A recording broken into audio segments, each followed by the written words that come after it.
శ్రోతలకు నా హృదయపూర్వక నమస్కారములు. మన శ్రోతలలో ఒక సోదరి ప్రశ్నను పంపటం జరిగింది. ఆ ప్రశ్న, ప్రపంచ శాంతికి మనం అందరం ప్రార్థన చేస్తే సరిపోతుందా? ప్రపంచ శాంతి సరిగ్గా వస్తుందా? ఇలా ఎందుకు అడిగాను అంటే, ఒక మాస్టర్ చెప్పారు, నాకు ఏంజెల్స్ ఇంట్యూషన్ ఇస్తారు, మీరందరూ ప్రే చేయండి, ప్రపంచ శాంతి వస్తుంది, యుద్ధాలు మొదలైనవి మీరందరూ ప్రే చేస్తే తగ్గిపోతాయి, ప్రపంచ శాంతి సరిగా ఉంటుంది అని ఒక మాస్టర్ చెప్పారు. అందువలన ఇవి అడుగుతున్నాను. మనందరం ప్రార్థన చేస్తే ప్రపంచ శాంతి వస్తుందా? ఇది ప్రశ్న. అయితే ఇది ఎందుకు అడిగారో కూడా వారు చెబుతున్నారు. కొంతమంది మాస్టర్స్ అనేవాళ్ళు, అంటే యూట్యూబ్లో ఇప్పుడు సోషల్ మీడియాలో వచ్చినాక అనేక ప్లాట్ఫామ్స్ మీద రకరకాలుగా మాతో దైవదూతలు మాట్లాడుతున్నారు, ఏలియన్స్ మాట్లాడుతున్నారు, ఏంజల్స్ మాట్లాడుతున్నారు, మాలోకి దివ్యశక్తులు వచ్చినాయి, విశ్వశక్తి ప్రవేశిస్తుంది, ఇలా రకరకాలుగా మహిమలు, అద్భుతాలు, దేవుళ్ళు మాట్లాడుతున్నారు, దేవతలు మాట్లాడుతున్నారు. ఇంకా సభలు పెట్టి ప్రత్యక్షంగా మీకు దేవుడు ఈ సభల ద్వారా, మా ప్రార్థనల ద్వారా, మా ప్రేయర్స్ ద్వారా దేవుడు మీ జబ్బులు తగ్గించేస్తాడు అని జబ్బులు పేర్లు కూడా చెబుతున్నారు. ఇప్పుడు ఈ సభలో ఏ ఏ జబ్బులు పోతాయి, ఎవరెవరికి పోతాయి, కావాలంటే మీరు రేపు వెళ్ళి ల్యాబ్లో టెస్టులు చేయించుకోండి. కింద సభలో వేల మంది, లక్షల మంది ఉంటున్నారు. కాకపోతే టెస్టులు చేయించుకొని వచ్చి వీళ్ళని నువ్వు చెప్పావు ఇది అవ్వలేదేంటని అడిగే నాథుడు లేదు. వీళ్ళని, అంటే వీళ్ళకి ఇటువంటి అన్నిటికీ నిజంగా చట్టంలో శిక్షలు ఉన్నాయి. ఎవరైనా సరే ప్రజల్ని, మీకు అంటే మిరకల్ ఏదో మ్యాజికల్స్ రెమెడీ ఏదో యాక్ట్ ఉంది, ఆ యాక్ట్ పేరు నాకు కరెక్ట్గా తెలీదు, అంటే గుర్తు రావట్లేదు, చదివాను కానీ ఎప్పుడో విషయం ఇది. ఇటువంటి మహిమలు ప్రదర్శించి మీకు జబ్బులు తగ్గిస్తాం, మీ బాధలు పోతాయి, మీ కష్టాలు పోతాయి, మీ ఇబ్బందులు పోతాయి, మీకు రక్షణ లభిస్తుంది అని మనుషుల్ని నమ్మించి, అంటే మిరక్లెస్గా, మ్యాజికల్గా, దానికి ఒక చట్టం ఉంది. ఆ చట్ట ప్రకారం వాళ్ళ మీద ఎవరైనా చర్యలు తీసుకోవచ్చు. ఆ చట్ట ప్రకారం వాళ్ళ మీద శిక్షించవచ్చు, నిరూపించమని అడగచ్చు. ఎందుకంటే వాళ్ళు నిరూపిస్తామని చెబుతున్నారు. దేవుడి ద్వారా మాకు ఈ మహిమలు జరిగినాయి, మాయలు జరిగినాయి, మీకు ఇవి జరుగుతాయి, జరిపిస్తాం మేమని బాహాటంగా ప్రకటిస్తున్నారు. ఈ మిరకల్స్ రెమెడీ యాక్ట్ ఏదో ఉంది, ఆ యాక్ట్ పేరు నాకు సరిగ్గా గుర్తు రావట్లేదు, కానీ చట్టం అయితే ఉంది. ఇలా ప్రజల్ని మభ్యపెట్టి మోసం చేయకూడదు. అలాగే ఇటువంటి విషయాలలో హేతువాదులు, మానవవాదులు, మానవతావాదులు, జన విజ్ఞాన వేదికలు, అనేక సంస్థలు ఉన్నాయి. అంటే వీళ్ళందరినీ కలిపి నాస్తికులు అని ఒక ఘాటను కట్టేశారు. దేవుణ్ణి నమ్మరో అని వీళ్ళని కట్టేసి, వీళ్ళు చెప్పేటువంటి విజ్ఞానాన్ని, జ్ఞానాన్ని అసలు ప్రజలు తీసుకోవట్లా. ఎవరి గొడవలో వాళ్ళది అయిపోయింది. దేవుడు అనేది ఒక అద్భుతం, ఒక మహిమ, ఒక మాయగా అయిపోయింది. అలా తయారు చేసేసుకున్నాం మనం. ఎందుకంటే అందులో ఉన్నటువంటి జ్ఞానాన్ని తెలుసుకోం, అందులో ఉన్న సైన్స్ ఏంటో తెలుసుకోం. దేవుడు వేరు, సైన్స్ వేరు కాదు. జన విజ్ఞాన వేదికల వాళ్ళు కూడా అనేక రకాలైన మానవవాదులు, హేతువాదులు అనే వాళ్ళు కూడా అనేక రకాల సభలు పెట్టి ఈ మహిమలు చేసే వాళ్ళందరి గురించి చెబుతున్నారు. మంచి పనులు చేసేవాళ్ళని వాళ్ళు విమర్శించట్లా. ప్రజలకు మేలు చేసేవాడిని, స్కూల్స్ కట్టించేవాళ్ళని, అనాథాశ్రమాలు పెట్టేవాళ్ళని, వృద్ధాశ్రమాలు పెట్టేవాళ్ళని, ప్రజలకు ఉపయోగపడే పనులు చేసేవాళ్ళని, రోజు లేని వాళ్ళకి ఇంత అన్నం పెట్టేవాళ్ళని ఎవరు విమర్శించట్లే. అసలు మహిమలు, మాయల పేరులతో, దేవుడి పేరుతో, మతం పేరుతో ప్రజలను మభ్యపెట్టి, మహిమలు, అద్భుతాలను మభ్యపెట్టి మీ జబ్బులు తగ్గిపోతాయి, మీ కష్టాలు పోతాయి, మీ కన్నీళ్లు పోతాయి అని చెప్పి వాళ్ళ ఎదురుగల విభూతులు సృష్టించి తీసిచ్చి నోట్లోంచి రకరకాల ఆకృతులు కలిగినటువంటి లింగాలు, బొమ్మలు కడుపులోంచి వచ్చేస్తున్నట్టుగా గొంతుల్లోంచి బయటకు తీసి చిత్రాతి చిత్రమైన అనేక రకాలు ఎన్ని మహిమలు ఉన్నాయో, అంటే ఎన్ని మహిమలు వీళ్ళు చేస్తున్నారో అవన్నీ కూడా అసలు ఇవి మహిమలు కాదు, ఇవి ఎవరైనా చేయొచ్చు, ఇదిగో ఇలా చేయొచ్చు అని ఈ మానవవాదులు, హేతువాదులు జన విజ్ఞాన వేదిక అంటే జనానికి చైతన్యం కలిగించి విజ్ఞానం ఇది అని తెలియజేయడానికి పెట్టబడిన సంస్థలో వీళ్ళని నాస్తిక సంఘాలు అంటారు, హేతువాదులు అంటారు. వీళ్ళందరూ పాపం ప్రయత్నిస్తున్నారు, అయ్యా ఇవన్నీ మోసాలు నమ్మకండి అని. కానీ వాళ్ళ మాటలు పాపం ఎంతమందికి చేరుతున్నాయి? ఈ నమ్మకాలు ఎక్కువ ఉన్నాయి. కారణం ఏంటంటే మనకి ముందు మనలో ఒక భావన ఉంది, మనకు భయం ఉంది. మన భయమే మన మోసం చేసే వాళ్ళకి పెట్టుబడి, మన భయమే మన బలహీనతే, మన ఆశే, మన అత్యాశే, మన దురాశే. కష్టపడకుండా ఎక్కువ వచ్చేయాలి, లేదా ఏ పని చేసినా అందులో నాకు ఎక్కువ వచ్చేయాలి, అన్నీ నేను ఎక్కువ పొందాలి, నాకు ఎప్పుడూ రక్షణ కావాలి, నేను నా వాళ్ళు ఎప్పుడూ బాగుండాలి, ప్రపంచం ఏమైపోయినా పర్వాలేదు. అయితే ఇది తప్పు లేదు, ఇలా అనుకోవడం తప్పు కాదు. ఎందుకంటే ప్రతి మనిషి, ప్రతి కుటుంబం అందరూ బాగుండాలి. సర్వే జన సుఖినో భవంతు, లోకా సంస్థ సుఖినో భవంతు. లోకా సంస్థ అంటే అద్భుతాలు కాదు, బోల్డ్ లోకాలు ఉన్నాయని కాదు. మనుషుల్లోనే ఎవరి లోకం వాడిది. నా లోకం నాది, నా గొడవ నాది, నా ఇల్లు నా లోకం, మీ ఇల్లు మీ లోకం. పోనీ సర్వే జన సుఖినో భవంతు అన్నారు కదా, మనుషులకు వర్తిస్తుంది కదా అంటే దోమలోకం దోమది, చేమలోకం చేమది, ఏనుగు లోకం ఏనుగుది, సింహం లోకం సింహంది. ఏ జీవికి ఆ జీవికి తన శరీర నిర్మాణాన్ని బట్టి అన్నిటికీ వాటి లోకాలు వాటికి అనిపిస్తూ ఉంటాయి. వాటి ఇంద్రియాలను బట్టి, వాటి శరీర నిర్మాణాన్ని బట్టి ఉంటాయి. అంటే ఇదే లోకము అంతమందికి అన్ని విధాలుగా, అంటే మనుషులకి ఎవరి భావనను బట్టి వాళ్ళకి అలా కనబడుతూ ఉంటుంది, అలా భావించుకుంటూ ఏడుస్తూ ఉంటారు. అంటే సృష్టి నా ఇల్లు నేను అని. అలాగే ఎన్ని రకాల జీవరాశులకి వాటి శరీర నిర్మాణాన్ని బట్టి ఇదే లోకము, ఈ లోకంలో ఉన్నవే ఇంకోలా కనపడుతూ ఉంటాయి. ఎందుకని దాని లోకం దానికి కనిపిస్తూ ఉంటుంది. ఉన్నది ఒకటే లోకం, అదే ఆత్మలోకం, ఆత్మశక్తి, ఉన్నదంతా ఒకటే శక్తి, దాంట్లోనే అన్నీ ఉన్నాయి. కానీ దాని శరీర నిర్మాణాన్ని బట్టి, దాని బుద్ధిని బట్టి, దాని ఆలోచనని బట్టి దాని లోకం అది భావించుకుంటూ ఉంటుంది, దానికి అలా కనపడుతూ ఉంటుంది, దానికి అలా వినపడుతూ ఉంటుంది. పంచేంద్రియాలను బట్టి లోక స్థితిగతులు మారిపోతాయి. అందుకని జంతువులన్నింటికీ ఇదే లోకం వేరువేరుగా కనపడుతుంది. అది ఇక మనుషులకు వచ్చామనుకోండి, ఎవరిల్లు వాళ్ళకి లోకం అంతే. నా లోకం నాదే, నీ లోకంతో నాకు పని లేదు, నీ సావు నీది, నా సావు నాది, నేను మాత్రం ఎప్పుడు హాయిగా ఉండాలి. అది తప్పేం కాదు. నేను ఎలా హాయిగా ఉండాలనుకుంటున్నానో అందరూ అలాగే హాయిగా ఉండాలి అనేది మనిషికి ఉండవలసిన కనీస జ్ఞానం. ఆ కనీస జ్ఞానాన్ని ఉపయోగించుకొని అందరం అయ్యా నా శక్తి మీద నేను, నా శారీరక శక్తి మీద నేను, నా మానసిక శక్తి మీద నేను, నాకున్న తెలివితేటల మీద నేను, నా బ్రతుకు నేను బతికి నాకు వచ్చిందేదో నేను సంపాదించుకొని దాంతో నేను సంతృప్తిగా బతుకుతాను అన్నప్పుడు అసలు ప్రపంచంలో గొడవ లేదు.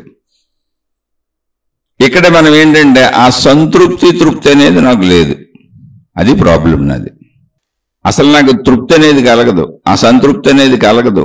ఎన్ని పొందినా, ఎన్ని అనుభవించినా, ఎన్ని తిన్నా, ఏం చేసినా బతికినంత కాలం నాకు అన్నీ దొరుకుతూనే ఉండాలి. తక్కువ ప్రయత్నంతో ఎక్కువ దొరకాలి. అసలు ప్రయత్నించకుండా దొరికితే ఇంకా మంచిది. అందరికంటే ఎక్కువ నాకే కావాలి, ఎవరి దగ్గర నాకంటే ఎక్కువగా ఉన్నా నేను భరించలేను. ఇలాంటి చిత్ర విచిత్రమైనటువంటి దరిద్రపు దుర్లక్షణాలన్నీ నాకున్నాయి. ఇలా చాలా మంది మానవ జాతిలో చెడ్డ ఉంది, మంచి ఉంది. అందుకని ప్రపంచం గందరగోళంగా ఉంది. ప్రపంచం అంటే అసలు ఎవరు? ఇక్కడ మన సోదరు అడిగిన ప్రశ్న ఏంటంటే, ప్రపంచ శాంతికి మనం ప్రార్థన చేస్తే సరిపోతుందా? అసలు ప్రపంచం అంటే ఎవరు?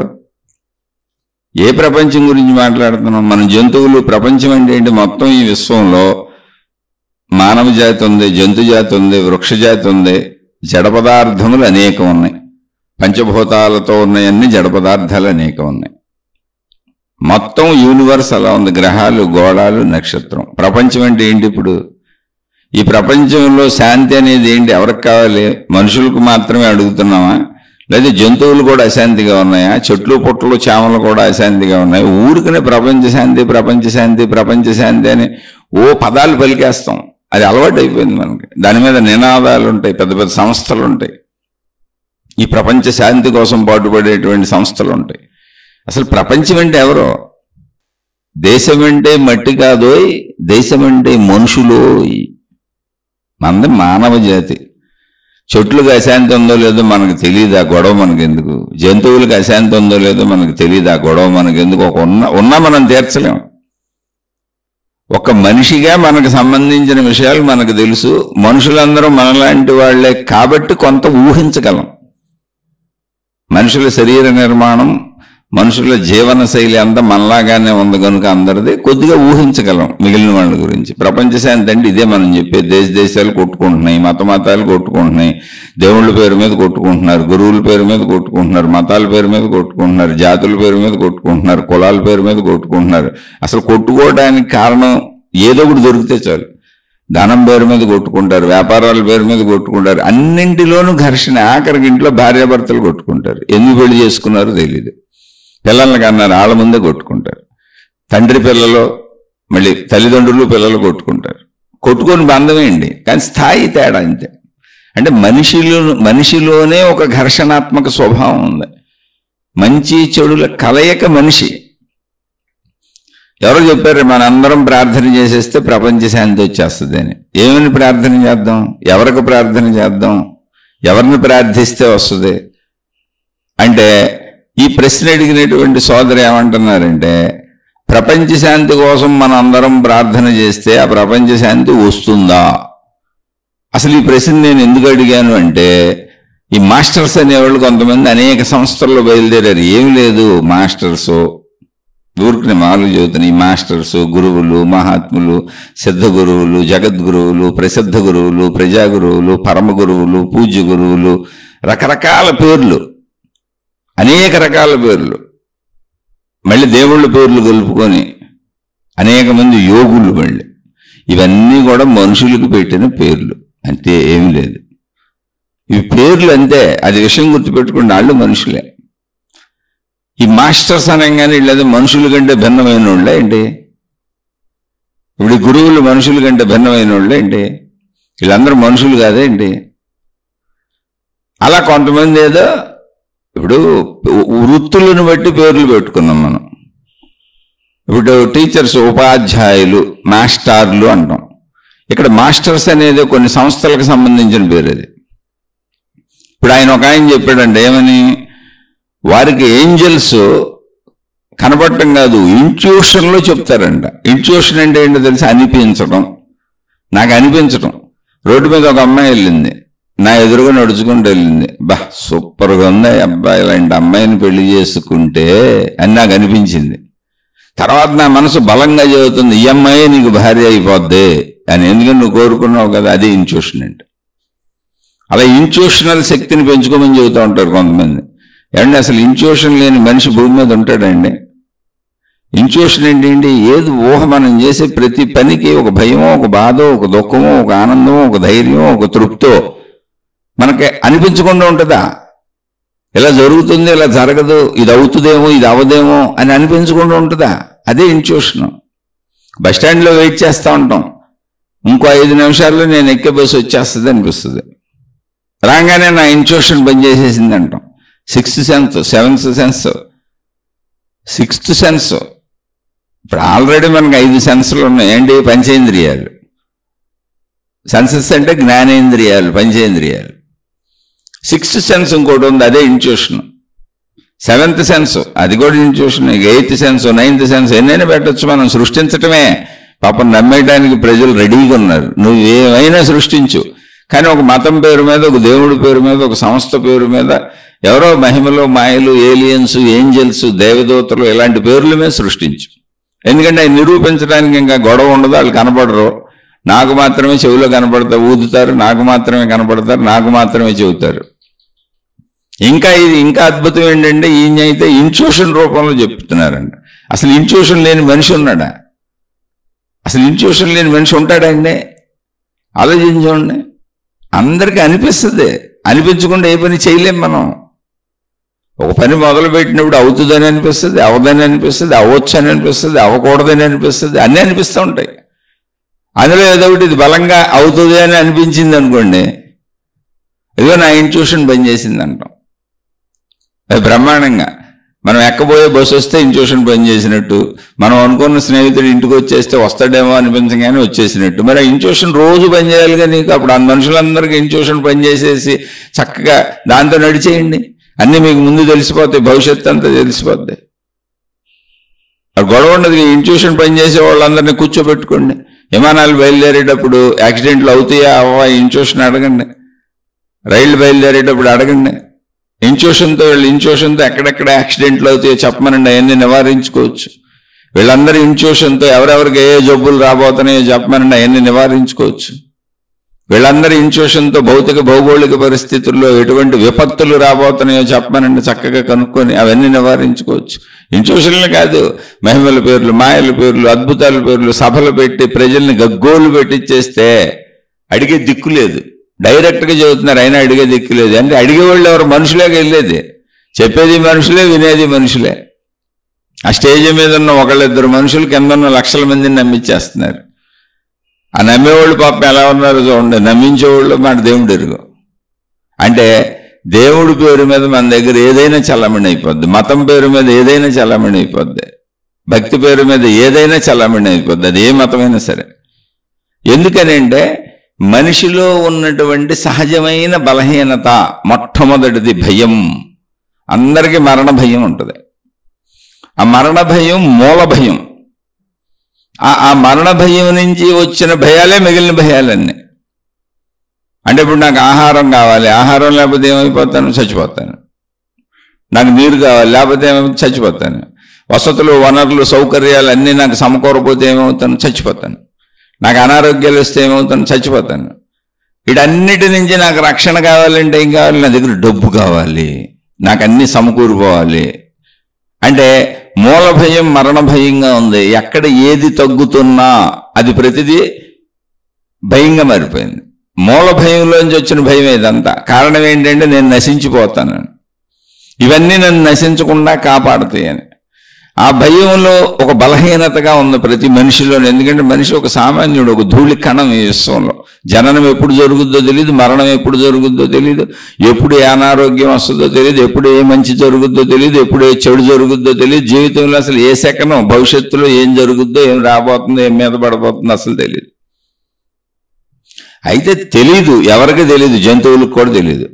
కానీ అవి మనలాగా ఊహాత్మకంగా ఊహించుకొని భయపడిపోయి పరుగులు పెట్టేసి డిప్రెషన్లు తెచ్చుకొని స్ట్రెస్లకు వెళ్ళిపోయి ఒత్తిళ్ళకి వెళ్ళిపోయి జంతువులన్నీ ఆత్మహత్యలు చేసేసుకుందామని అనుకోవట్లా. అవేమి హాస్పిటల్స్ పెట్టుకోవాలా. జంతువులకి వెళ్ళో సైకాలజిస్టులు, సైక్రాటిస్టులు ఇలా లేరు. సముద్రం అడుగున కొన్ని లక్షల జీవరాశులు, జంతువులు ఉన్నాయి. భూభాగం మీద మనిషి కాకుండా కొన్ని లక్షల జంతువులు ఉన్నాయి. వాటన్నిటికీ ఎక్కడ హాస్పిటల్స్ లేవు, ఎక్కడ డాక్టర్లు లేరు, ఎక్కడ మతాలు లేవు, మార్గాలు లేవు, కులాలు లేవు, జాతులు లేవు. అది ఎక్కడ మనలాగా ఉపన్యాసాలు చెప్పుకోవు. ఒక్క మనిషికే ఈ జాడ్యం పట్టింది. కారణం ఏంటంటే మనిషికి విశేషమైనటువంటి జ్ఞానమే ఇవ్వబడింది. అన్నిటికంటే ఎక్కువ జ్ఞానం, అంతే. విశేష జ్ఞానం అంటే ఏంటి? అన్నిటికంటే ఎక్కువ జ్ఞానం ఇవ్వబడింది. ఎంత అంటే మనిషి తనను తాను గమనించుకోగలడు, ప్రపంచాన్ని గమనించగలడు, ప్రాపంచిక పరిస్థితులను, స్థితి గతులను తనతో పోల్చుకొని మరీ చూసుకోగలడు. అటు ప్రపంచాన్ని గమనించి తెలుసుకోగలడు, ఇటు తనను తాను తెలుసుకోగలడు. అలా తెలుసుకుంటూ తను కార్యములు నిర్వహించుకోగలడు. మిగిలిన జంతువులకి వాటికి నియంత్రించబడినటువంటి జ్ఞానమే ఇవ్వబడింది, శరీరపరమైన జ్ఞానం. ఆహారం ఇస్తే, వాటికి ఆకలి వేస్తే ఆహారం కోసం ఏది దొరికితే అటు ప్రయత్నం చేస్తాయి. వాటికి ఇది తప్పు, ఇది రైటు, ఇది వీళ్ళ ఇల్లు, వీళ్ళ ఇంట్లోకి వెళ్ళి వీళ్ళు అయ్యి ఎండబెట్టుకున్నారు, వీళ్ళు అయ్యి దాచుకున్నారు, ఇది దొరికినాయి కదా తినేయకూడదు అనుకోదు. జంతువులకు తెలియదు. ఇప్పుడు ఒక పిల్లి పాలు తాగుతుంది, లేదా ఏ పెరుగో తాగేస్తుంది. ఆ పిల్లికి ఇది పలానా వాళ్ళు ఇల్లు, వీళ్ళు ఇల్లు కట్టుకున్నారు, వీళ్ళు మనుషులు, ఇది మానవ జాతి, ఇప్పుడు కిటికీ తలుపు తీసుంది కదా, లేకపోతే దర్వాజా తీసుంది కదా, అక్కడ పాలు పెరుగు కనపడుతున్నాయి కదా, అక్కడ మనుషులు ఎవరు లేరు కదా, నేను వెళ్ళి తినేయకూడదు, ఇది అధర్మం అని జంతువుకు తెలియదు. ఆకలేస్తే ప్రయత్నించుకుంటుంది అంతే. ఎక్కడేది దొరుకుతుంది? పాలు పెరుగు కదా, ఎలుగు దొరికితే ఎలుగుని తినేస్తుంది. ఏ జంతువు అయినా అంతే. దానికి అందుకని జంతువులకు ధర్మము లేదు, కర్మ సిద్ధాంతము లేదు. మీరు జంతువులను గమనించండి, వాటికి ధర్మము లేదు, కర్మ సిద్ధాంతము లేదు. జంతువుల పరిస్థితి అంతే, హాయిగా బతికేస్తుంటాయి. ఒక మనిషికి కొంచెం జ్ఞానము విశేషముగా ఇవ్వబడింది. అంటే మనిషి భౌగోళిక పరిస్థితుల్లో తనను తాను అభివృద్ధి చెందించుకుంటూ తన జీవన శైలిని మార్చుకుంటూ తనకు అవసరమైన వస్తువులు తయారు చేసుకుంటూ విషయాలు తయారు చేసుకుంటూ నాగరికత పేరుతో అభివృద్ధి చెందుతూ అనేక రకాలైనటువంటి ఇక్కడున్న వనరులు వసతులను ఉపయోగించుకొని అనేక రకాల పరికరాలు వస్తువులు విషయాలు ఎన్నో తయారు చేసుకుంటున్నాడు. మిగిలిన జంతువులు ఏమీ అలా చేయలేవు, ఉన్నదాన్ని అలా వాడుకుంటాయి అంతే, ఉన్నది ఉన్నట్టుగా జీవిస్తాయి. మిగిలిన జంతువులన్నీ అంతే. మనిషి అలా కాదు, ప్రకృతిలో ఉన్నటువంటి ముడిసరుకును వాడుకొని తనకు అనుకూలంగా అనేకం తయారు చేసుకుంటున్నాడు. ఆ అనేకం తయారు చేయబట్టి ఆ కరెంట్ అనేది రాబట్టి, మైకులు అనేవి రాబట్టి, కంప్యూటర్లు అనేవి రాబట్టి, రికార్డింగ్ సిస్టములు రాబట్టి, ఈ యూట్యూబ్లు ఇలాంటి వేదికలు రాబట్టి మనం ఇలా చెప్పుకొని మాట్లాడుకుంటున్నాం. ఇవన్నీ మనిషి కనుగొన్నవే. అలా మనిషి కనుగొన్న వస్తువులు మనిషి మేధాశక్తిలోంచి ఆవిష్కరింపబడినటువంటి భౌతిక పదార్థపు సంబంధ వస్తువులు కోటాను కోట్లు ఉన్నాయి. ఇంకా కనుక్కుంటానే ఉన్నారు, ఇంకా కనుక్కుంటానే ఉంటారు. అది మనిషిలో ఉన్నటువంటి జ్ఞాన సంపద. అదే జ్ఞాన సంపదని మనిషి తన వైపు తిప్పుకోవచ్చు. ఇది భౌతిక పదార్థాలకు ప్రయత్నించినప్పుడు అతని జ్ఞానంలో కలిగినటువంటి ఒక మెరుపు, ఒక స్ఫురణ, ఒక తళుక్కుమని వచ్చినటువంటి ఆలోచన, పదే పదే ఒక విషయం గురించి ఆలోచిస్తూ ఎలా చేయాలన్నప్పుడు అతనిలోనే స్ఫురించినటువంటి ఒక స్ఫురణ, ఒక కంప్యూటర్ అయింది, ఒక సెల్ ఫోన్ అయింది, ఒక సూది అయింది, ఒక దారం అయింది, ఒక దబ్బళమైంది, అన్నీ గుండు సూది కాడి నుంచి ర్యాకెట్ వరకు అన్ని తయారైనాయి. అవన్నీ మనిషి మేధస్సులోంచి పుట్టినాయి, ఆలోచనలో పుట్టినాయి. అంతే తప్ప ఎవరో పైనుంచి అద్భుతంగా వాళ్ళకి పడేలా. అంటే ఈ మేధాశక్తి జ్ఞానశక్తి ఎక్కడ ఉంది? మనలోనే ఉంది. నువ్వు దాన్ని వాడితే చాలు, ఎటు వాడితే అటు. ఇప్పుడు దొంగలు దొంగతనాలకు వాడుతున్నారు, అందుకని పోలీసులకు దొరకకుండా అద్భుతమైన చాకచక్యంతో దొంగతనాలు చేయగలరు, దొరకరు. అలాంటి మేధాశక్తిని మళ్ళీ పోలీసులు దొంగలను పట్టుకోవడానికి వాడతారు. సేమ్ మేధాశక్తే. మళ్ళీ వాళ్ళు అద్భుతంగా ఉపయోగించి ఆ దొరకనటువంటి దొంగలను పట్టుకుంటారు. అలా అద్భుత మేధాశక్తితో తప్పులు చేసేవాళ్ళు ఉంటారు, ఆ తప్పులు చేసేవాళ్ళని పట్టుకునే వాళ్ళు ఉంటారు. ఇలా రకరకాలుగా అనేక రకాలుగా జ్ఞానాన్ని ఉపయోగిస్తున్నారు. అంటే ఇక్కడ గమనించవలసిన ఒక విషయం ఏంటంటే, మనిషిలో ఉన్నటువంటి జ్ఞానశక్తి ఎలాంటిది అంటే, ఆ జ్ఞానశక్తిని ఏ వైపు పెడితే, ఏ వైపు ఉపయోగిస్తుంటే, ఏ వైపు నువ్వు దాని నుంచి నీకు ఆవిష్కరణలు కావాలి అనుకుంటే అందులోంచి ఆ ఆవిష్కరణలు పుడుతూ ఉంటాయి. కాకపోతే కొంచెం దానికి నువ్వు సాధన చేయాలి. అది మంచి చెడు అనేది లేదు. సర్వజ్ఞానములకు మూలము జ్ఞానమే. దొంగకి పోలీసులకి ఇద్దరికీ జ్ఞానం ఒకటే. అందరికీ అదే తెలివి, అదే ప్రజ్ఞ. ఎటువైపు వాడుతున్నావు అని, నువ్వు వినాశనానికి వాడుతున్నావా, చెడుకు వాడుతున్నావా, మంచికి వాడుతున్నావా, అంతే. ఇది మనుషులకు మాత్రమే వర్తిస్తుంది. ఇలా చెడుకు వాడే వాళ్ళందరూ కూడా ప్రపంచాన్ని, అంటే ప్రపంచంలో ఉన్న మానవులను, ప్రపంచం అంటే ఎవరు లేరు అక్కడ, మనుషులే, ఆ మానవులను అశాంతికి గురి చేస్తున్నారు. ఇప్పుడు దొంగలు ఉన్నారు, ఎత్తుకుపోతారు. ఈ మతాలు ఏర్పరుచుకున్నారు, మతాల్లో సమూహాలుగా ఏర్పరుచుకున్నారు, అవి ఒక మూఢనమ్మకాలుగా ఏర్పరుచుకున్నారు. మా మతమే గొప్పదని మొదలు పెట్టారు, మతాలు కొట్టుకుంటే. ఇప్పుడు దేశాలు ఏర్పరుచుకున్నారు, ఎవరి దేశాన్ని వాళ్ళు. దేశం అంటే ఎవరు? దేశం అంటే మట్టి కాదో, దేశం అంటే మనుషులో. ఓ బోర్డర్ గీసుకొని ఇది నా దేశం అని, ఈ దేశంలో ఉన్న వాళ్ళందరం మేమందరం ఒకటి. కాబట్టి పరాయి దేశం మా మీద దాడులు చేయకూడదు, మేము మీ మీద దాడులు చేయకూడదు అంటూనే దాడులు చేసుకుంటూ ఉంటారు. ఎందుకని? మా దేశానికి లాభం కలిగేలా ఉండాలి. అంటే ఇది ఒక మనిషిలోని స్వార్థ ప్రవృత్తి, ఒక ఇండివిజువల్ మనిషిలోని స్వార్థ ప్రవృత్తి, నేను బాగుండాలనే స్వార్థ ప్రవృత్తి తన ఇంటిలో కుటుంబ సభ్యుల మధ్య ఘర్షణలు సృష్టిస్తుంది. ఒక మనిషిలోని స్వార్థ ప్రవృత్తి. మంచి ప్రవృత్తి కుటుంబం మొత్తాన్ని కలుపుకెళ్తుంది. రెండూ ఉన్నాయి మనిషిలో. అందుకే కుటుంబం ఏర్పడింది, కుటుంబంలో ఘర్షణలు ఏర్పడుతున్నాయి, రెండు కలిసిమెలిసి సాగుతున్నాయి రైలు పట్టాలలాగా. అలా ఒక కుటుంబంలోని స్వార్థ ప్రవృత్తి ఇతర కుటుంబాలతో ఘర్షణ ఏర్పరుస్తుంది. మళ్ళీ ఒక కుటుంబంలోని మంచి ఇతర కుటుంబాలతో మైత్రిని ఏర్పరుస్తుంది. అక్కడ కూడా రెండు రైలు పట్టాలలాగా సాగుతున్నాయి. అలా కొన్ని కుటుంబాలలోని, అంటే అదంతా కొన్ని కుటుంబాలన్నీ కలిస్తే ఒక సొందు, ఒక ఏరియా. ఈ ఏరియాలో నివసించేటువంటి ఇళ్ల వాళ్ళందరూ ఇది మా ఏరియా అని, దానికి ఒక కాలనీ అని దానికి ఒక వేరు పెట్టుకొని పక్క కాలనీలతో పక్క ఏరియా వాళ్ళతో ఘర్షణలు. అంటే వీళ్ల స్వార్థ ప్రవృత్తి అంటే మా ఏరియా బాగుండాలి, మా రోడ్లు బాగుండాలి, మా మురుగు గుంటల్లో నీళ్లు వెళ్ళిపోయి పక్క వాళ్ళకి వెళ్ళిపోయినా పర్వాలేదు, మా వరకు ఇబ్బందులు ఉండకూడదు, మాకు మేము క్లీన్ చేసుకుంటాం. ఎలా వస్తాయి ఘర్షణలు? అంటే ఒక ఏరియా స్వార్థ ప్రవృత్తి ఇతర ఏరియాలతో ఘర్షణ వస్తుంది, మళ్ళీ వాళ్ళతో మంచి ప్రవృత్తి మైత్రిని ఇస్తుంది. అలా ఏరియాలన్నీ కలిపి ఒక ఊర్లో అయ్యి ఒక ఊరికి సంబంధించిన స్వార్థ ప్రవృత్తి పక్క ఊరులతో ఘర్షణ తెస్తుంది, మళ్ళీ వీళ్ళలో ఉన్న మంచి పక్క ఊరులతో మైత్రి తెస్తుంది. ఘర్షణ మైత్రి రెండు రైలు పట్టాల్లోకి వెళ్తున్నాయి. ఊర్లు జిల్లాలు అయ్యి జిల్లాలకి పక్క జిల్లాలకి గొడవలు, మళ్ళీ రాష్ట్రాలు అయ్యి రాష్ట్రాలకి పక్క రాష్ట్రాలకి గొడవలు, ఇవి దేశాలు అయ్యి దేశాలకి పక్క దేశాలకి గొడవలు. దేశాల వరకు ఆగాం మనం ఇప్పుడు.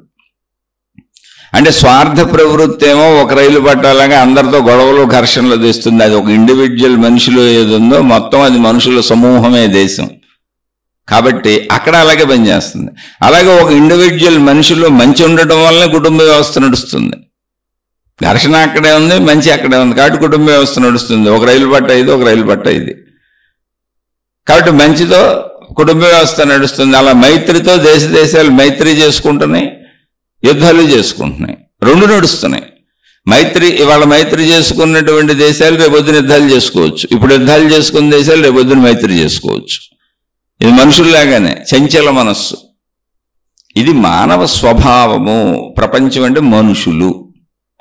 ఇప్పుడు మనం ఎవరిని ప్రార్థిస్తే ఏమవుతుంది? అసలు ఎవరిని ప్రార్థించాలి? ఇప్పుడు నా ఏంజల్స్ చెప్పినాయా? ఆ ఏంజల్స్ని ప్రార్థించాలా, ఈ మాస్టర్ని ప్రార్థించాలా? ఈ మాస్టర్ ఏదో ఒక సంస్థకు సంబంధించిన వ్యక్తి అయి ఉంటాడు, అందుకని ఆ సంస్థలో దూరి మనం అందరం వాళ్ళు చెప్పిన ప్రార్థనలు ఆ సంస్థను అనుసరించి చేస్తే ఇప్పుడు ప్రపంచ శాంతి వచ్చేస్తుంది. ఓకే, కాదండం ఎందుకు? చక్కగా అవునందాం. ప్రపంచ శాంతి అందరికీ కావాలి. ప్రపంచ శాంతి కావాలి, కుటుంబక శాంతి కావాలి, వ్యక్తిగత శాంతి కావాలి, సామాజిక శాంతి కావాలి, మొత్తం ప్రజలందరికీ శాంతి కావాలి. ఓం శాంతి శాంతి శాంతి. శాంతి ఎప్పుడు కావాల్సిందే. కానీ శాంతిని ఎలా తెస్తారు? ప్రపంచంలో దేవుడు లేని రోజు ఎప్పుడుంది? మతం లేని రోజు ఎప్పుడుంది? ఆ మతాలకు ఆధారమైన దేవుడు లేని రోజు ఎప్పుడుంది? ఈ మాస్టర్స్ వీళ్ళందరూ ఇప్పుడు వచ్చి సోషల్ మీడియాలో చెప్పడం కంటే ముందు నుంచి ఇక్కడ దైవావతారులు, మహాత్ములు, మహారుషులు, యోగులు, తపస్సంపన్నులు, అన్ని మతాలలో మహాధీరులు ఆవిర్భవించారు, బోధలు చేశారు, జ్ఞాన బోధలు చేశారు, కొన్ని లక్షల కోట్ల గ్రంథాలు రచించారు, ప్రార్థనలు నేర్పారు, శాంతి మంత్రాలు నేర్పారు. అబ్బో అన్ని అసలు ఎన్ని మనిషికి నేర్పొచ్చో, ఎంత అవకాశం ఉందో అన్నీ నేర్పెళ్ళారు, అన్ని చేయమని వెళ్ళారు. వాటిలోంచి కొన్ని ఏరుకొని వాటికి మళ్ళీ కొత్త రంగు పులుముతున్నారు, అంతేం లేదు. ఆ పాత నీరుని కొత్త సీసాల్లో పోసి అమ్ముతున్నారు, అంతకుమించి ఏం లేదు. కొద్దిగా మోడిఫికేషన్లు. ఇప్పుడు వచ్చే కొత్త గురువులు అంటే మళ్ళీ ఆ ముందైన నా గురువు అని చెప్తే అట్లా నేను సపరేట్గా ఒకటి నా ఎంటిటీ, నా ఎగ్జిస్టెన్స్ పెట్టుకోవాలి. ఇది మనిషిలో అహంకారం, గుర్తింపు స్వభావం. ఇది అందరిలో ఉంటుంది, ఒకళ్ళు కాదు. దాన్ని ఎలా మారుస్తాం? అందుకని పేర్లు ఎవరికాళ్ళే పెట్టేసుకున్నారు వీళ్ళు మాస్టర్స్. కొంతమంది వీళ్ళందరినీ మాస్టర్స్ అని పిలుచుకుంటారు, కొంతమంది వీళ్ళకి పేర్లు పెట్టుకుంటారు, రకరకాల పేర్లుగా. కొంతమంది గురువులు, కొంతమంది జగద్గురువులు, కొంతమంది సిద్ధ గురువులు, కొంతమంది ప్రజా గురువులు. అబ్బో అనంతమైన పేర్లు అండి, అసలు విచిత్రంగా ఉంటాయి. అవి పెట్టుకునేవాడిని ప్రాబ్లమే లేదు. ఇది ఎవరికి వాళ్ళు ఇంతకీ గమనించలా. ఎవరికి వాళ్ళు చీలిపోయారు, చీలికలు అయిపోయారు, ముక్కలు అయిపోయారు, విడివిడి అయిపోయారు. ఎవరికి వాళ్ళు మాదే కరెక్ట్ అనే పద్ధతిలోకి వెళ్ళిపోయారు. ఎవరి ప్రార్థనలు వాళ్ళే, ఎవరి గొడవలు వాళ్ళే, ఎవరి విధానాలు వాళ్ళే, అన్నీ అలా ఎక్కడికక్కడ చీల్చుకుంటూ పోయాం. ప్రపంచం మొత్తం ఒకటే, మనుషులందరూ ఒకటే అనే భావన లేదు మనకి. అసలు ప్రపంచ శాంతి లేకపోవడానికి ఇది భావన. ఒక మనిషిలో అశాంతికి కారణం ఏంటి చెప్పండి, వెతకండి. ఇప్పుడు ఒక మనిషిలో, మీలో, నాలో, ఎవరికాళ్ళు ప్రశ్న వేసుకొని లోపలికి వెతకండి. నాలో అశాంతికి కారణమేమి? అసలు నాలో అశాంతి ఎందుకు వస్తుంది అంటే నాకు డబ్బు సరిపోవట్లేదు, నెంబర్ 1. నా కుటుంబ సభ్యులందరూ నేను చెప్పినట్టు వింటలేదు, నెంబర్ 2. నా డబ్బు నా కుటుంబ సభ్యులకి నాకు సరిపోవట్లేదు. అంటే సరిపోవట్లేదంటే మేము బాగానే బతుకుతున్నాం, దాచుకుంటున్నాం కూడా కొద్దిగా, కానీ సరిపోవటం అంటే అది కాదు. మా ఎదురింటి వాళ్ళు కారుల్లో తిరుగుతున్నారు, ఆ పక్కింటి వాళ్ళు విమానాల్లో తిరుగుతున్నారు, అబ్బో ఎవరి స్థాయిలో వాళ్ళు అద్భుతంగా ఉన్నారు, సరిపోలేదంటే అది. ప్రపంచంలో అద్భుతమైన స్థాయిలు ఉన్నాయి, ఆ స్థాయిల్లో మేము లేము. ఇప్పుడైతే మా తిండికి బట్టకి లోటు లేదు, దాచుకుంటాం కూడా దాచుకుంటున్నాం, అయినా మాకు సరిపోలేదు, అందుకని నాకు శాంతి లేదు. నాకేదో కొంచెం జలుబు చేసింది, అనారోగ్యాలు, అందుకని శాంతి లేదు. ఎదురింటి వాళ్ళు బాగున్నారు, మాకంటే ఆనందంగా బతుకుతున్నారు, అందుకని శాంతి లేదు. ఎప్పుడు మా ఇంట్లో వాళ్ళు నాతో ఏదో గొడవ పడతానే ఉంటారు, నేను మా ఇంట్లో వాళ్ళతో ఎప్పుడు ఏదో గొడవ పడతానే ఉంటా, అందుకని శాంతి లేదు. నా వృత్తి వ్యాపార ఉద్యోగాల్లో నాకు వచ్చేది సరిపోవట్లేదు. అంటే సరిపోవట్లేదంటే హాయిగా బతుకుతున్నా, దాచుకుంటున్నాను కూడా, అయినా సరిపోవట్లేదు. ఎందుకంటే ప్రపంచంలో బయట బోల్డ్ ఉంది. ఇప్పుడు నేను ₹1,00,000 వెహికల్ కొనుక్కున్నాను అనుకోండి, ఆఫీస్కి వెళ్ళడానికి, చిన్న మోటార్ సైకిల్, స్కూటీ లాంటిదో, కార్లు వేసుకెళ్తున్నాను చూస్తే బాధగా ఉంటుంది. కొన్ని కారు కొనుక్కున్నాను 10 లక్షలు పెట్టి అనుకోండి, కారుల్లో 2 కోట్లు, 3 కోట్లు, 10 కోట్లు, 30 కోట్లు, 50 కోట్లు, 100 కోట్ల కార్లు కూడా ఉన్నాయి. మళ్ళీ అవన్నీ చూసి బాధగా ఉంటుంది. ఒక చిన్న ఇల్లు కట్టుకున్నాను, ఇల్లు లేదని మనశ్శాంతి పోగొట్టుకున్నాను. ఇప్పుడు ఇల్లు కట్టుకున్నాను, ఏమన్నా నా చిన్న ఇల్లు, ఇంద్రభవనాలు కట్టుకుంటున్న వాళ్ళు ఉన్నారు, అవి చూసి బాధగా ఉంది. నాకు శాంతి ఎందుకు లేదు అంటే నాకు తృప్తి లేదు, అది ఆన్సర్. ఎంత కావాలని కాదు, ఎప్పటికీ సరిపోదు. అడుక్కున్న ఆయన కూడా సరిపోదని అడుక్కుంటున్నాడు, ఆయనకి సరిపోలేదు. అందుకని సాయం దాకా అడుక్కుంటానే ఉన్నాడు, వచ్చిందంతా తింటానే ఉన్నాడు, ఆ డబ్బులు దాచుకుంటానే ఉన్నాడు, మళ్ళీ అడుక్కుంటానే ఉన్నాడు. మీకు ఎంత ఆశ్చర్యకరమైన విషయం అంటే, నిజంగా జరిగింది, నిజంగా తెలిసింది నాకు ఇది. మా ఫ్రెండ్ ఒక ఆయన బ్యాంకులో పనిచేసేవాడు. అప్పుడప్పుడు ఆ బ్యాంకుకి వెళ్ళి అక్కడ కూర్చుంటుండే, ఆయనతో గౌరవ చెబుతూ ఉండేవాడిని. ఇప్పుడు కాదు, 25-30 సంవత్సరాల వెనకాల విషయం నేను చెప్పేది. కరెక్ట్గా బ్యాంక్ ఎదురుగుండా గుడి ఉంటుంది. అంటే ఒక మెయిన్ రోడ్డుకి ఒకవైపు బ్యాంకు, ఒకవైపు గుడి, మధ్యలో మెయిన్ రోడ్డు, విపరీతమైన ట్రాఫిక్ ఉంటుంది. సరే, బ్యాంకులో ఏదో కూర్చొని కబుర్లు చెప్పుకుంటూ ఉండేవాళ్ళం. ఒకసారి 2 సార్లు మీద మాట్లాడుకుంటూ వచ్చినప్పుడు ఆ గుడి ముందు భిక్షగాళ్ళు ఉండేవాళ్ళు, ఎప్పుడూ ఒకళ్ళే ఉండేవాళ్ళు. అంటే ఒక గ్రూప్ ఏదో అక్కడే ఉండేవాళ్ళు, ఎప్పుడు అది వాళ్ళ పర్మనెంట్ ప్లేస్ అది. సరే, మేము అప్పుడప్పుడు ఆ గుళ్ళోకి వెళ్ళేవాళ్ళం, కాసేపు ఆ గుళ్ళో కూర్చునేవాళ్ళం. వెళ్ళి బ్యాంక్ అయిపోయినాకో అలా కాసేపు ఆ గుళ్ళో కూర్చొని ఏదో కబుర్లు చెప్పుకునేవాళ్ళం, ప్రశాంతంగా ఉంటుందని ఏదో మంచి విషయాలు మాట్లాడుకుంటూ ఉండేవాళ్ళం. వీళ్ళకి భిక్ష వేస్తూ ఉండేవాళ్ళం. ఒకసారి చిల్లర లేదని ఏదో వేయకుండా వచ్చాను. వేయకుండా వస్తే మాట్లాడతా, ఏదో చిల్లర లేదులే అనుకున్నాం. సరే, ఏదో అయిపోయింది సంథింగ్. ఆ బ్యాంకులో పనిచేసే ఆయన మా స్నేహితుడు చెప్పాడు, ఏమండి వీళ్ళు అడుక్కునే వాళ్ళని మీరు అనుకుంటున్నారు, ఆ కూర్చున్న ఆయనకి మా బ్యాంకులో అకౌంట్ ఉంది, ఆయన అకౌంట్లో సుమారుగా 2-3 లక్షలు ఉన్నాయని చెప్పాడు. అదేంటండి ఆయనకి అంత డబ్బు ఎక్కడదన్నా? అదేంటండి బాబు, అడుక్కుంటే ఎంత వస్తుంది అనుకుంటున్నారు, శుభ్రంగా తిని మిగిలిందంతా మా బ్యాంకులో అకౌంట్ ఓపెన్ చేసుకుని అందులో దాచుకుంటున్నాడు, 2-3 లక్షలు ఉన్నాయండి. ఇలా చాలా మందికి చాలా చోట్ల దాచుకుంటారని, కొంతమంది బెగ్గర్స్ అయితే వడ్డీలకు కూడా ఇస్తున్నారని. ఆ నిజమేది, ఆశ్చర్యపోయాను.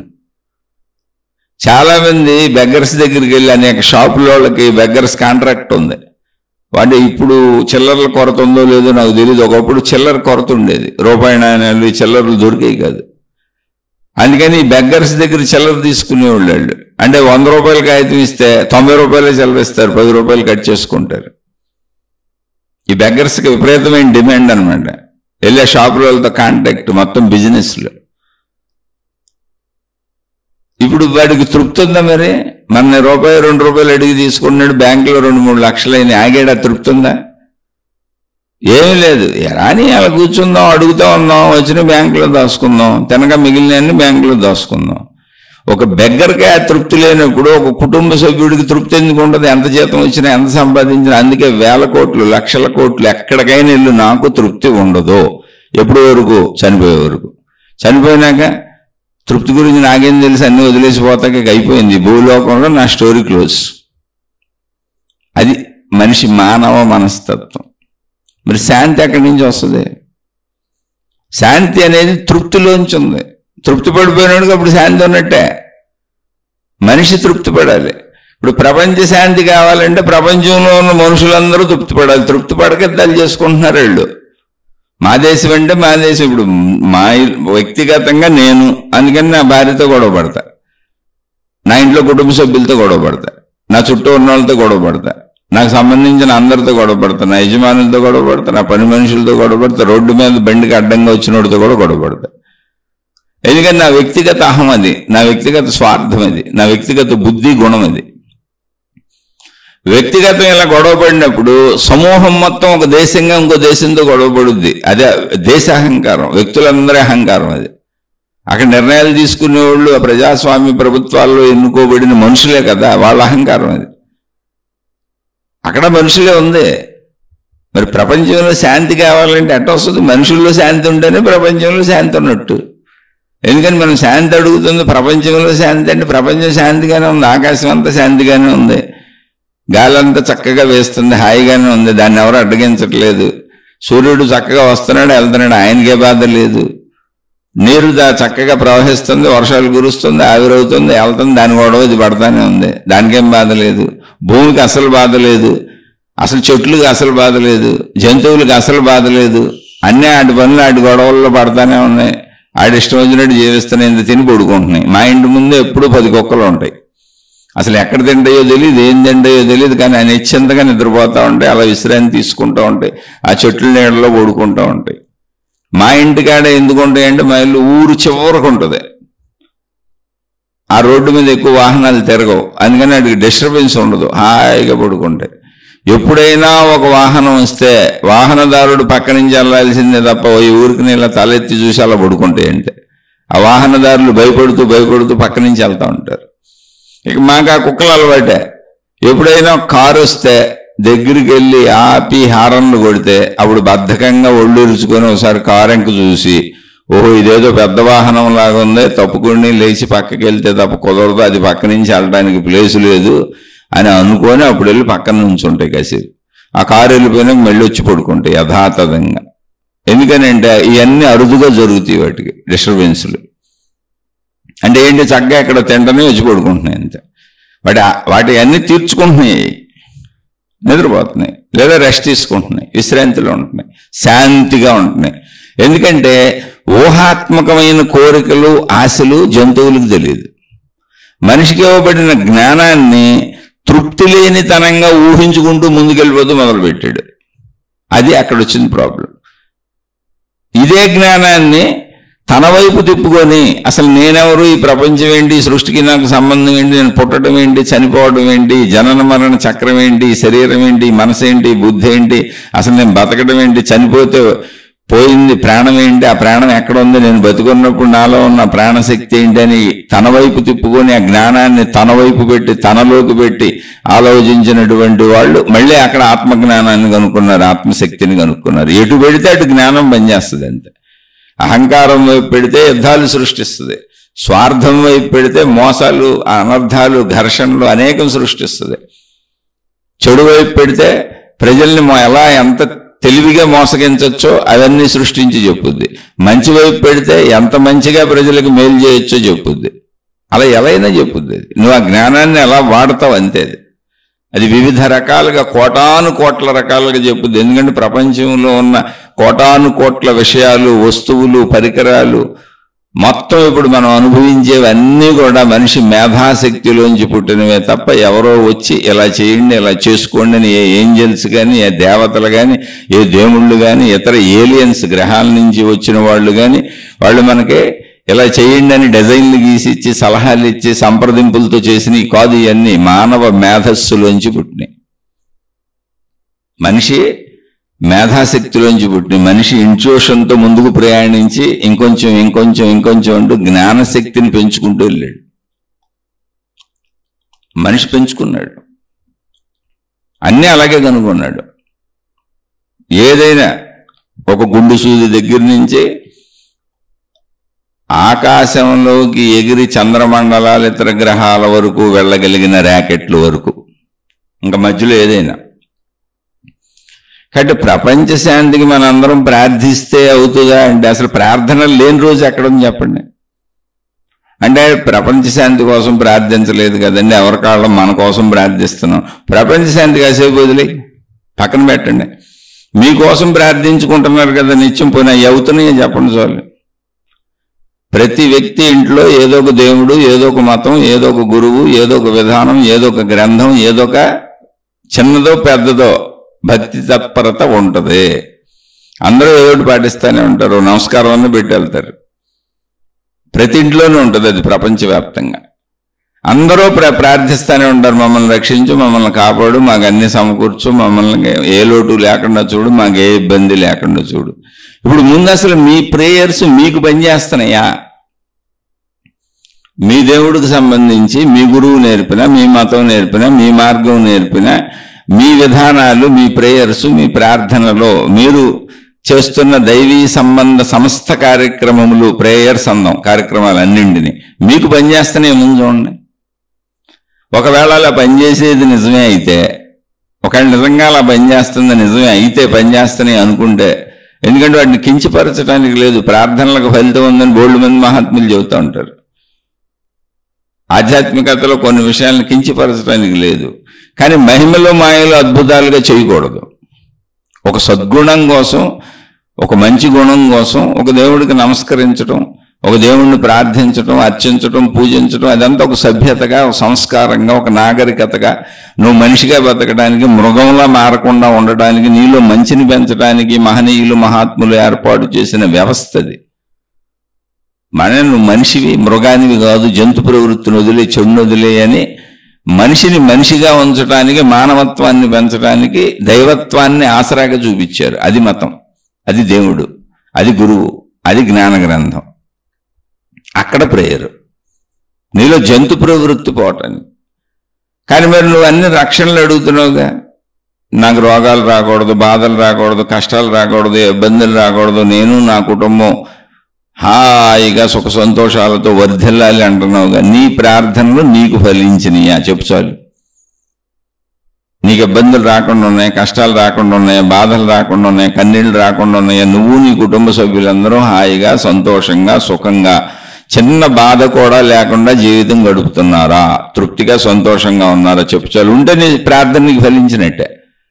ఏమండి, మా ఇంట్లో అసలు చిన్న బాధ లేదు, చిన్న ఘర్షణ లేదు, అసలు నా మనసులో చిన్న అశాంతి లేదు, చిన్న భయం లేదు, చిన్న అబద్ధం కూడా చెప్పను, మేము సుఖ సంతోషాలతో అందరం హాయిగా ఉన్నాము అని గుండెల మీద చేసుకు చెప్పగలిగిన మొత్తం కుటుంబ సభ్యులు ఉన్న ఒక ఇల్లుంటే అక్కడ మీ ప్రార్థన మీ ఇంట్లో ఫలించినట్టే. ఉందా? ఒక్క ఇల్లైనా ఉందా? నీ 100 ఏళ్ల జీవితంలో నువ్వు ఎక్కడ భయపడకూడదు, బాధపడకూడదు, దుఃఖపడకూడదు, కష్టపడకూడదు, ఇబ్బంది పడకూడదు, ఇతరులను కష్టపెట్టకూడదు, అబద్ధం ఆడకూడదు, అసత్యం చెప్పకూడదు, నిత్య సంతృప్తితో హాయిగా సాగిపోవాలి. అలా ఒక్క ఇల్లైనా ఉందా? ఒక మనిషి అన్న ఉన్నాడా? ఉంటే నీ ప్రార్థన ముందు నీకు పనిచేసినట్టు. ప్రపంచ శాంతి మాట దేవుడు ఎరుగు, ముందు నీకు చెప్పు. ఇది పరిమితమైంది కదా, ముందు కుటుంబ శాంతి చూద్దాం. కనీసం నీ మనశ్శాంతి ఉందో పని నీకు. నీ ప్రేయర్స్ నీకు పనిచేసి నీకు మనశ్శాంతిని ఇచ్చినాయా? నువ్వు ఉద్వేగాలకు లోనవ్వకుండా, ఆదుర్దాలకు లోనవ్వకుండా, కంగారులకు లోనవ్వకుండా, భయాలకు లోనవ్వకుండా నీ ప్రేయర్స్ నీకు పనిచేసినాయా? అంటే ఏం లేదు, నువ్వు సంతోషంగా ఉండటమే. పనిచేయటం అంటే ఏం లేదు, చక్కగా హాయిగా తృప్తిగా సంతోషంగా ఉన్నాను, నాకు దొరికిందంతా హాయిగా ఉంటున్నాను, నా జీవితకాలం మొత్తంలో నాకు భయం లేదు, బాధ లేదు, దుఃఖం లేదు, ఎప్పుడు హాయిగా ఉంది, అలాని ప్రయత్నించుకుంటున్నాను, పొందుతున్నాను, కానీ సంతృప్తిగా ఉన్నాను అంటే నీ ప్రార్థన నీకు ఫలించినట్టే. వ్యక్తిగతంగా మొత్తం జీవితంలో నాకు ఎప్పటికీ దుఃఖం రాదు, భయం రాదు, నేను అసలు అసత్యమే చెప్పను, నాకు అవసరమే లేదు, ఉన్నదాంతో నేను సంతృప్తిగా ఉంటాను, ఉండగలనని నాకు నమ్మకం ఏర్పడినప్పుడు, ఈ జనన మరణ చక్రం అర్థమైనప్పుడు, ఈ ప్రపంచ తీరుతెన్నులు నాకు తెలిసినప్పుడు అసలు భయపడటానికి ఉంది ఇక్కడ. కానీ మన ఊహాత్మక భయంగా ఒక్క మనిషి అన్న అసలు అలా ఉన్నాడా అంటున్నా. అలా ఉంటే మనం ఈ ఆధ్యాత్మిక చదువు చెప్పుకోవక్కర్లేదు, ఈ మతాలు, ఈ మార్గాలు, ఈ దేవుళ్ళు, ఈ గురువులు, అసలు వీటి అవసరత కూడా లేదు. అది అందుకే జంతువులకి లేదు. ఒక్క మనిషికి తప్ప భూమి మీద ఎవరికైనా, చెట్లకి, జంతువులకి, జడ పదార్థాలు వదిలేండి పని. ఎక్కడైనా తెగలు ఉన్నాయా, మతాలు ఉన్నాయా, దేవుళ్ళు ఉన్నారా, గురువులు ఉన్నారా, బోధకులు ఉన్నారా, జ్ఞాన గ్రంథాలు ఉన్నాయా, అవేమన్నా తయారు చేసుకున్నాయా? ఆలోచించండి. వాటికి ప్రేయర్స్ ఉన్నాయా, ప్రార్థనలు ఉన్నాయా? ఏమీ లేదు. చక్కగా పరిమితంగా వాటికి ఇవ్వబడినటువంటి, వాటికి డిజైన్ చేయబడినటువంటి లైఫ్ ఏదుందో ఆ ప్రకారం అవి జీవించి మరణ భయం అనేది కూడా లేకుండా హాయిగా వెళ్ళిపోతుంది. వాటికి తెలియదు అసలు మరణ భయం, ఎందుకంటే డిజైన్ అలా ఉంది. అవన్నీ అలాగే ఉన్నాయి. ఆహారము, నిద్ర, భయము, మైథున సుఖము మనిషికి ఎలాగో మిగిలిన అన్నిటికీ అంతే. అన్ని చక్కగా వాటిని అనుభవించి వాటి కాలం అయిపోయినాక చనిపోతున్నాయి అంతే. అవేం భయానికి, దుఃఖానికి లోనవట్లా, హాస్పిటల్స్ పెట్టుకోవాలా, సైకాలజిస్టుల దగ్గరికి వెళ్ళాలా, సైక్రాటిస్టుల దగ్గరికి వెళ్తాలా, మీరు గమనించండి చుట్టూ ఉన్న ప్రపంచాన్ని. మరి మనిషికి ఈ దుర్గతి ఎందుకు వచ్చింది అంటే ఉన్నత గతికి వెళ్ళమని పెట్టినటువంటి అధిక జ్ఞానంతో వచ్చింది. నాయన నిన్ను నువ్వు తెలుసుకోవచ్చు, నీలో ఉన్న ప్రాణశక్తిని తెలుసుకోవచ్చు, మొత్తం విశ్వంలో ఉన్న విశ్వశక్తిని తెలుసుకోవచ్చు, సృష్టి శక్తిని తెలుసుకోవచ్చు, ప్రకృతి శక్తిని తెలుసుకోవచ్చు. ఆ శక్తిని తెలుసుకోవటం ద్వారా భిన్న భావాన్ని పోగొట్టుకొని, భేదభావాన్ని పోగొట్టుకొని, విరోధ భావాలన్నీ పోగొట్టుకొని, సమత్వ భావాన్ని పెంచుకొని నువ్వు మానవత్వం నుంచి ఎదిగి, అంటే జంతు ప్రవృత్తి నుంచి మానవత్వంగా, మానవత్వం నుంచి ఎదిగి దైవత్వంగా ఉన్నతత్వానికి వెళ్తావని నీకు ఉన్నత జ్ఞానం ఇవ్వబడింది తండ్రి. కానీ దాన్ని నువ్వు ఊహాత్మక జ్ఞానంగా, ఆశగా, కోరికగా, దురాశగా, అత్యాశగా ఎటు పడితే అటు వాడేసుకున్నావు. దొంగలు దొంగతనాలకు వాడారు, మోసగాళ్ళకు వాడారు, వ్యభిచారులకు వాడారు. మీరు ప్రపంచంలో ఎన్ని రకాల తప్పులు ఉన్నాయో వాళ్ళందరూ కూడా జ్ఞానాన్ని వాడుతున్నారు. ఈ ఎన్ని రకాల తప్పులను చేయొచ్చు అని వాళ్ళు ఎంత తెలివిగా ఈ జ్ఞానాన్ని వాడుతున్నారో, ఎన్ని రకాల తప్పులు ఉన్నాయో అన్ని రకాల తప్పులకి అన్ని రకాలను పట్టుకోవడానికి అవసరమైన అన్ని రకాల డిపార్ట్మెంట్లు ఉన్నాయి. మళ్ళీ వాళ్ళు తెలివిని వాళ్ళని పట్టుకోవడానికి వాడుతున్నారు. అదే జ్ఞానం. ఇలా మంచికి వాడచ్చు, చెడుకి వాడచ్చు.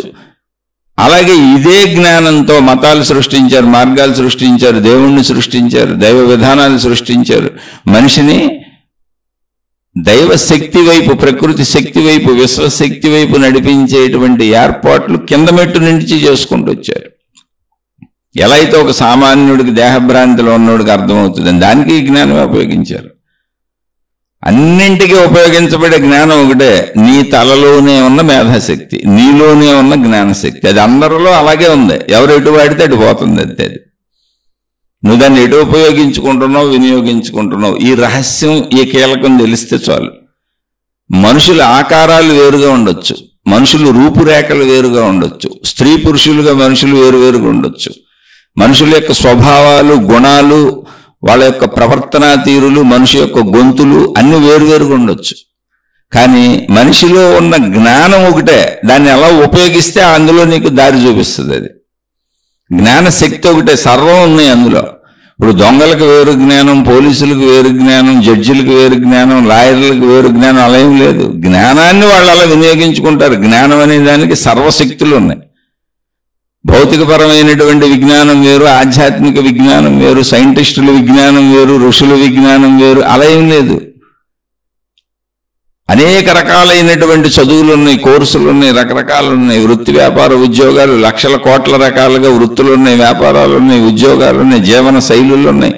కనుక్కుంటున్న వస్తువులు కోటాను కోట్లు ఉన్నాయి. ఇందులోనే మళ్ళీ ఆధ్యాత్మికత ఉంది, ఇందులోనే దేవుళ్ళు ఉన్నారు, ఇందులోనే మతాలు ఉన్నాయి, ఇందులోనే మార్గాలు ఉన్నాయి, ఇందులోనే సర్వము ఉంది. ఈ మొత్తం జ్ఞానమే. అదంతా ఒక జ్ఞానశక్తి యొక్క లక్షణమే. అదే విభిన్నత సృష్టి అయిపోయింది. అనంత ఆత్మశక్తి యొక్క లక్షణం జ్ఞానం. ఆ జ్ఞానం ఎటు వాడితే అటు చూపిస్తుంది నీకు. మొత్తం జ్ఞానశక్తి అది. సర్వజ్ఞానములు ఆ జ్ఞానశక్తిలోనే ఉన్నాయి. అందులో ఎవరు ఎలా కావాలనుకుని దాన్ని అలా పరిమితంగా ఉపయోగించుకుంటున్నారు అంతే. అందుకే జ్ఞానము వేరు, శక్తి వేరు కాదు. శక్తి జ్ఞానం ఒకటే. జ్ఞానం వేరు, శక్తి వేరు ఎలా కాదో సత్యం కూడా వేరు కాదు. అదే సత్యం. ఇప్పుడు దొంగకి జ్ఞానం ఎక్కడి నుంచి వచ్చింది? తనన్న జ్ఞానశక్తిని దొంగగా వాడుకున్నాడు, దొంగతనాలకు వాడుకున్నాడు. పోలీసుగా జ్ఞానం ఎక్కడి నుంచి వచ్చింది? తనలోనే ఉన్న జ్ఞానశక్తిని ఆయన పోలీసుగా వాడుకున్నాడు. తనలోనే ఉన్న జ్ఞానశక్తిని ఇంకాయన డాక్టర్గా వాడుకున్నాడు, ఇంకాయన ఇంజనీర్గా వాడుకున్నాడు, ఇంకాయన ఆధ్యాత్మికవేత్తగా వాడుకున్నాడు, ఇంకాయన ర్యాకెట్లు కనుక్కున్నాడు, ఇంకాయన సూదులు కనుక్కున్నాడు, ఇంకాయన అనేక వస్తువులు కనుక్కున్నాడు. కానీ జ్ఞానశక్తి తందే. అందరిలో ఉన్న జ్ఞానశక్తి ఒకటే. అదే నీలో ఉన్న ప్రాణశక్తి. ఆ ప్రాణశక్తిలోనే జ్ఞానశక్తి ఉంది. రెండు ఒకటే. ఆ ప్రాణశక్తి, జ్ఞానశక్తి ఒకటే. అది శక్తి అంటే శక్తి ఒకటే, జ్ఞానం ఒకటే, ప్రాణం ఒకటే, సత్యం ఒకటే. ఇదే సత్యం. అందుకే సత్యం, జ్ఞానం, అనంతం బ్రహ్మ అన్నారు. ఇప్పుడు అసలు సత్యం ఏంటయ్యా ఈ సృష్టిలో అంటే అది జ్ఞానం. ఎక్కడుంది? అది నీలో, నాలో, అందరిలో ఉంది. దాంతోనే బతుకుతున్నాం మనం. దాన్నే ఉపయోగించుకుంటున్నాం అన్నిటికీ. ఇప్పుడు నేను చెబుతున్నా, మీరు వింటున్నా, మళ్ళీ జ్ఞానశక్తే. మీకు అర్థం అవడం జ్ఞానశక్తే. నాకు అర్థమైంది, మీకు నేను అర్థమయ్యేలా, మీకు అర్థమయ్యేలా భాష రూపంలోకి తెచ్చిన భావాన్ని చెప్పడం జ్ఞానశక్తే. ఎవరు ఎలా వాడితే అలా ఉపయోగపడుతుంది అది. మీరు నాకు అర్థమైందని నాతో అనుకూలతగా ఉండటం, మీరు చెబుతుందని మాకు బాగా అర్థమవుతుంది అనటము జ్ఞానశక్తే. చిచ్చి నువ్వు సరిగ్గా చెప్పలేదు, అసలు నువ్వు సరిగ్గా చెప్పటం లేదు అని, సరిగ్గా చెప్పలేదని ఎందుకు సరిగ్గా చెప్పలేదో ఆ కారణాలు మీకు కనపడటం కూడా జ్ఞానశక్తే. విభేదము జ్ఞానశక్తే, విరోధము జ్ఞానశక్తే, మైత్రి జ్ఞానశక్తే, ఏకత్వము జ్ఞానశక్తే.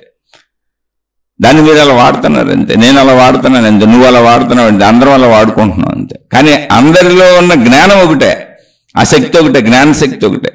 జ్ఞానం అన్న శక్తి అన్న ఒకటే, అదే సత్యము. ఇప్పుడు సత్యం ఏంటయ్యా అంటే ఉన్నది ఒకటే శక్తి, దాని పేరు జ్ఞానం. అదే శక్తి, అదే జ్ఞానం.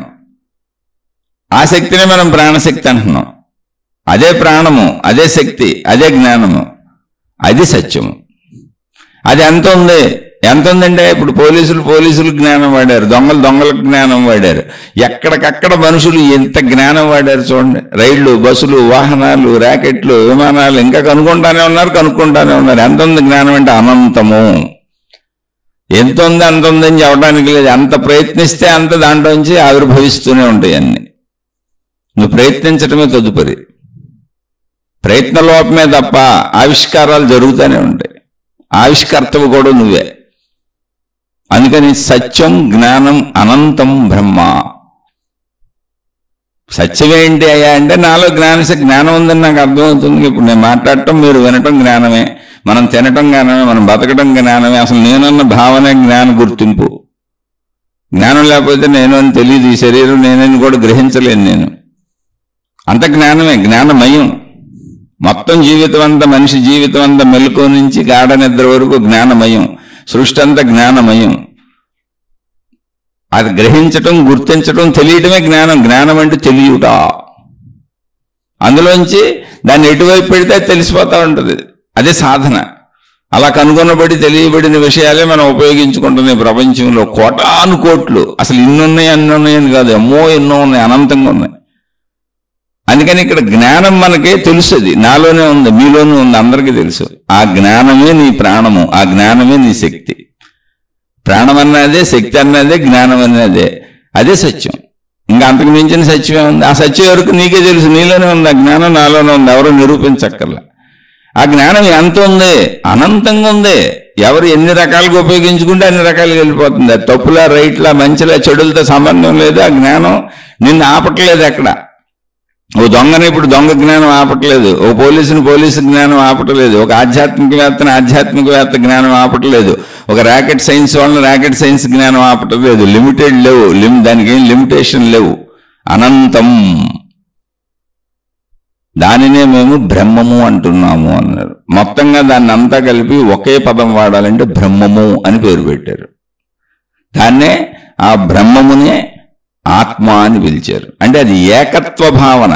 బ్రహ్మము అన్నప్పుడు సృష్టిలో మనకి మానవులు వేరువేరుగా, జంతువులు వేరువేరుగా, చెట్లు వేరువేరుగా, కొండలు, గుట్టలు, నదులు, సముద్రాలు అన్ని వేరువేరుగా, విభిన్నంగా కనబడతాయి. కానీ జ్ఞాన దృష్టిలో చూసినప్పుడు, ఆ జ్ఞాన శక్తి దృష్టిలో చూసినప్పుడు, ఆ జ్ఞాన శక్తి సత్య దృష్టిలో చూసినప్పుడు, ఆ సత్యం, జ్ఞానం, అనంతం అనేటువంటి దృష్టిలో చూసినప్పుడు అది ఏకత్వముగా ఉన్నది. ఏకత్వ భావన. అది అందరిలో ఒకే జ్ఞానం పనిచేస్తుంది, ఒకే రకంగా పనిచేస్తుంది. నువ్వు ఎలా వాడుకుంటే అలా ఉపయోగపడుతుంది నీకంతే. అసలు ఎవరిని అది విరోధించట్లా, నా లక్షణం ఇదే, నేను ఇలాగే పనిచేస్తానని అస్సలు చెప్పట్లా. నువ్వు ఎలా కావాలంటే అలా వాడుకోవచ్చు. అందరిలో ఒకటే పనిచేస్తుంది. ఏకశక్తి అది జ్ఞానం. నీ వినియోగాన్ని బట్టి నీకు అది విభిన్నంగా అనిపిస్తుంది అంతే. ఏకశక్తి అది. ఆ ఏకశక్తి భావన అర్థమైనటువంటి మహాత్ములు ఇది విభిన్నత కాదు, విభిన్నంగా మనకు అనిపిస్తుంది తప్ప ఈ విభిన్నత అంతా ఏకత్వములోనే ఉన్నది, మొత్తము ఏకత్వముగానే ఉన్నది అనే స్థితిని చెప్పటానికి ఆ ఏకత్వ స్థితికి రెండు పేర్లు పెట్టారు, ఆత్మ, బ్రహ్మము అని. ఒకే స్థితి పేర్లు. ఆత్మ అంటే అది ఏకత్వ స్థితి, బ్రహ్మము అన్నది ఏకత్వ స్థితి. సంపూర్ణ ఆత్మశక్తి, సంపూర్ణ విశ్వశక్తి, సంపూర్ణ ప్రకృతి శక్తి, అదే జ్ఞానశక్తి. అప్పుడు బ్రహ్మము. బ్రహ్మము అంటే ఏంటి? ఏకత్వము, ఉన్నదంతా ఒకటే, ఒకే శక్తి. ఆత్మ అంటే ఏంటి? ఉన్నదంతా ఒకటే. ఇక విడిగా మనం ఎన్నైనా మాట్లాడుకుంటాం. మనుషులు, చెట్లు, పొట్లు, గొట్లు, పెన్నీసు, సైకిలు, రైలు, విమానం, ఇలా ఎన్నైనా చెప్పుకోవచ్చు. ఇవి వేరు వేర్లు. విభిన్నత సృష్టి. ఇప్పుడు ఇక్కడ ప్రపంచ శాంతి ఎలా వచ్చేస్తుంది? మనుషులేగా ప్రపంచం. అందుకని నీ ప్రేయర్స్ అసలు ముందు నీకు పనిచేసి నేను చెప్పు. నీకు పనిచేస్తే అప్పుడు చూడొచ్చు. నీ ప్రేయర్స్ నీకు పనిచేస్తే అప్పుడు చూడొచ్చు. అంటే దీనికి మామూలుగా మనం మానవ బుద్ధులు, మానవ గుణాలు, మానవ ఎక్స్పెక్టేషన్స్ ఎలా ఉంటాయి, అది మనం దేవుడితో ఉండొచ్చు, ఆధ్యాత్మికతలో ఉండొచ్చు, భక్తిలో ఉండొచ్చు. కానీ మన గుణాలు పోవుగా, స్వభావం పోదుగా. మనం ఆ దేవుడి దగ్గరికి వెళ్ళింది, ఆ గురువు దగ్గరికి వెళ్ళింది, ఆ మతం దగ్గరికి వెళ్ళింది మన కోరికలు తీర్చుకోవటానిగా. అది ఎలా ఉంటాయని చిన్న చిన్నగా కథల రూపంలో మహాత్ములు అనేక ఉదాహరణలు చెప్పారు, అనేక రకాలుగా. ఒక చోట ఇద్దరు మునులు తపస్సు చేసుకుంటున్నారు కూర్చొని. చాలా కాలం నుంచి చేస్తున్నారు. ఇద్దరు రోజు కాలకృత్యాలు తీర్చుకుంటారు, చక్కగా ఏదో కావాల్సిన పండు ఫలం తెచ్చుకుంటారు, రెండు మాటలు చెప్పుకుంటారు. మళ్ళీ ఎవరికాళ్ళు ఎవరి చెట్టు కింద అళ్ళు కూర్చొని తపస్సు మొదలు పెడతారు. చక్కగా నిద్రపోయేటప్పుడు మళ్ళీ నిద్రపోతారు, కౌరులు చెప్పుకుంటారు, లెగుస్తారు, మళ్ళీ తపస్సు. లోపల తపస్సు అంటే తమలోకి తాము వెళ్ళి ఒక భగవంతుడి కోసం ప్రార్థిస్తున్నారు, భగవంతుడు ప్రత్యక్షం అవ్వాలని. సరే, ఈ తపస్సు ఏదో జరుగుతుంది. ఏంటంటే మోక్షం కావాలి, భగవంతుడు మాకు మోక్షాన్ని ఇస్తాడు అని. ఓకే. ఒక సందర్భంలో వీళ్ళు తపస్సు చేసుకుంటున్న ప్రాంతం వైపు నుంచి నారద మహర్షి వెళ్తున్నారు. ఈ నారద మహర్షి అంటే ఏంటి? ఆయన అన్ని లోకాలకి ఎంట్రీ ఉంది ఆయనకి. మానవ లోకంలో తిరుగుతారు, వైకుంఠంలో విష్ణుమూర్తి దగ్గర తిరుగుతారు, బ్రహ్మలోకంలో బ్రహ్మగారి దగ్గర తిరుగుతారు, అప్పుడు కైలాసానికి వెళ్ళి శివుడి దగ్గర తిరుగుతారు. అన్ని లోకాలు ఎన్ని ఉన్నాయో అన్ని లోకాలు తిరుగుతారు. దేవుళ్ళు తెలుసు, మనుషులు తెలుసు. అందుకని ఆయన గురించి తెలుసు కాబట్టి వీళ్ళకి తపస్సు చేసుకుంటున్న వాళ్ళు ఆ నారద మహర్షికి నమస్కరించి అడిగారు, అయ్యా మేము చాలా కాలం నుంచి తపస్సు చేసుకుంటున్నాము, మీరు అలా అన్ని లోకాలు దైవలోకాలు తిరుగుతారు కదా, అలా కొంచెం ఆ విష్ణుమూర్తి గారి దగ్గరికి వెళ్ళినప్పుడు మాకు మోక్షం ఎప్పుడు వస్తుందో కొంచెం అడిగి చెప్పండి అని. అంటే ఇంకెంతకాలం పడుతుంది అని అంటే, అలాగే తప్పకుండానండి. సరే, ఆయన ఏదో పాపం గుర్తుంది, ఆయన చాలా మంచోడు, ఇక్కడే అక్కడ అక్కడే ఎక్కడ అందరికి మేలు చేయడం ఆయన పని. ఆయన అన్ని లోకాలు తిరుగుతాడు. ఆయన విష్ణు లోకంకి వెళ్ళినప్పుడు ఆ విష్ణుమూర్తిని అడిగాడు ఆయన, అయ్యా విష్ణుమూర్తి గారు, ఇలా ఇద్దరు భక్తులు కింద తపస్సు చేస్తున్నారు, వాళ్ళు ఇలా అడిగారు, ఫలానా ప్లేసులో ఉన్నారు, వాళ్ళకి మోక్షం ఎప్పుడు వస్తుంది అనే విషయాన్ని కొంచెం వాళ్ళు చెప్పమన్నారు. నేను మరి అన్ని లోకాలు తిరుగుతాను కదా, నేను అబద్ధమేం చెబుతాను, అందుకని మిమ్మల్ని అడుగుతున్నాను, మీరు చెబితే వాళ్ళకి చెబుతాను అటు వెళ్ళినప్పుడు అని. అంటే విష్ణుమూర్తి అన్నాడు, అయ్యా ఏమీ లేదు, వచ్చేస్తుంది మోక్షం వాళ్ళకి, వాళ్ళతో చెప్పు. ఇప్పుడు విష్ణుమూర్తి సూది బెజ్జంలోంచి ఏనుగుని పంపే పనిలో ఉన్నారు. సూదికి ఉన్నటువంటి బెజ్జం అంటే చిన్న రంధ్రంలోంచి ఏనుగుని అటువైపు పంపే పనిలో ఉన్నారంటే మనం దారం ఎక్కించినట్టుగా. ఆ పని పూర్తి అవ్వగానే వాళ్ళకు మోక్షం వస్తుందని చెప్పు అన్నారు. అంటే ఈయన అటు వెళ్ళాడు. అటుగా వెళ్తే వాళ్ళిద్దరు మళ్ళీ అడిగారు, ఇద్దరికీ ఈ విషయమే చెప్పాడు. విష్ణుమూర్తి గారు సూది బెజ్జంలోంచి ఏనుగుని ఎక్కించే పనిలో ఉన్నారంట, మనం దారం ఎక్కించినట్టుగా. ఆ ఏనుగు అటువైపు వెళ్ళిపోగానే మీకు మోక్షం వచ్చేస్తుంది అంటే చెప్పమన్నారు. ఇద్దరు విన్నారు. ఒక అతను మనసులో అనుకున్నాడు, భగవంతుడికి సాధ్యంగా ఉంది, ఏనుగు భగవంతుడిదే, సూది భగవంతుడిదే, ఇక్కడ ఉన్న సమస్తము భగవంతుడిదే, ఇంత చిన్న విత్తనంలో అంత మహా చెట్టుని ఎమర్చగలిగినటువంటి భగవానుడు ఏం చేయలేనిదేముంటుంది, ఖచ్చితంగా ఆయన సూది బెజ్జంలోంచి ఏనుగుని ఎక్కించేస్తారు. అది ఆయనకు కుదురుతుంది, మనకు కుదరకపోవచ్చు, అలా అన్నది మన బుర్రకు అర్థం కాకపోవచ్చు, కానీ ఆయనకి అది అంతా తెలుసు అని ఒక ఆయన మనసులో నమ్మకం కలిగింది, మోక్షం నాకు వస్తుంది తప్పకుండా అని. ఇంకొక ఆయన లాజికల్గా మనలాగా తర్కబద్ధంగా ఆలోచించాడు. అది ఇప్పుడు అటేపు ఆలోచించి నేను గొప్ప ఆయన అనుకోబాకండి, విషయానికి చెప్పాను, అది మూఢభక్తి అంటారు. అది గొప్పతనం కాదు, కథగా చెప్పాను అంతే. అన్ని నమ్మేయటం గొప్పతనం కాదు. ఇక్కడ ఈయన సూది బెజ్జంలోంచి ఏనుగు ఎప్పుడు వెళ్ళలేదు, అసలు అయ్యే పనేనా అది అని తన స్థాయిలో ఆలోచించాడు.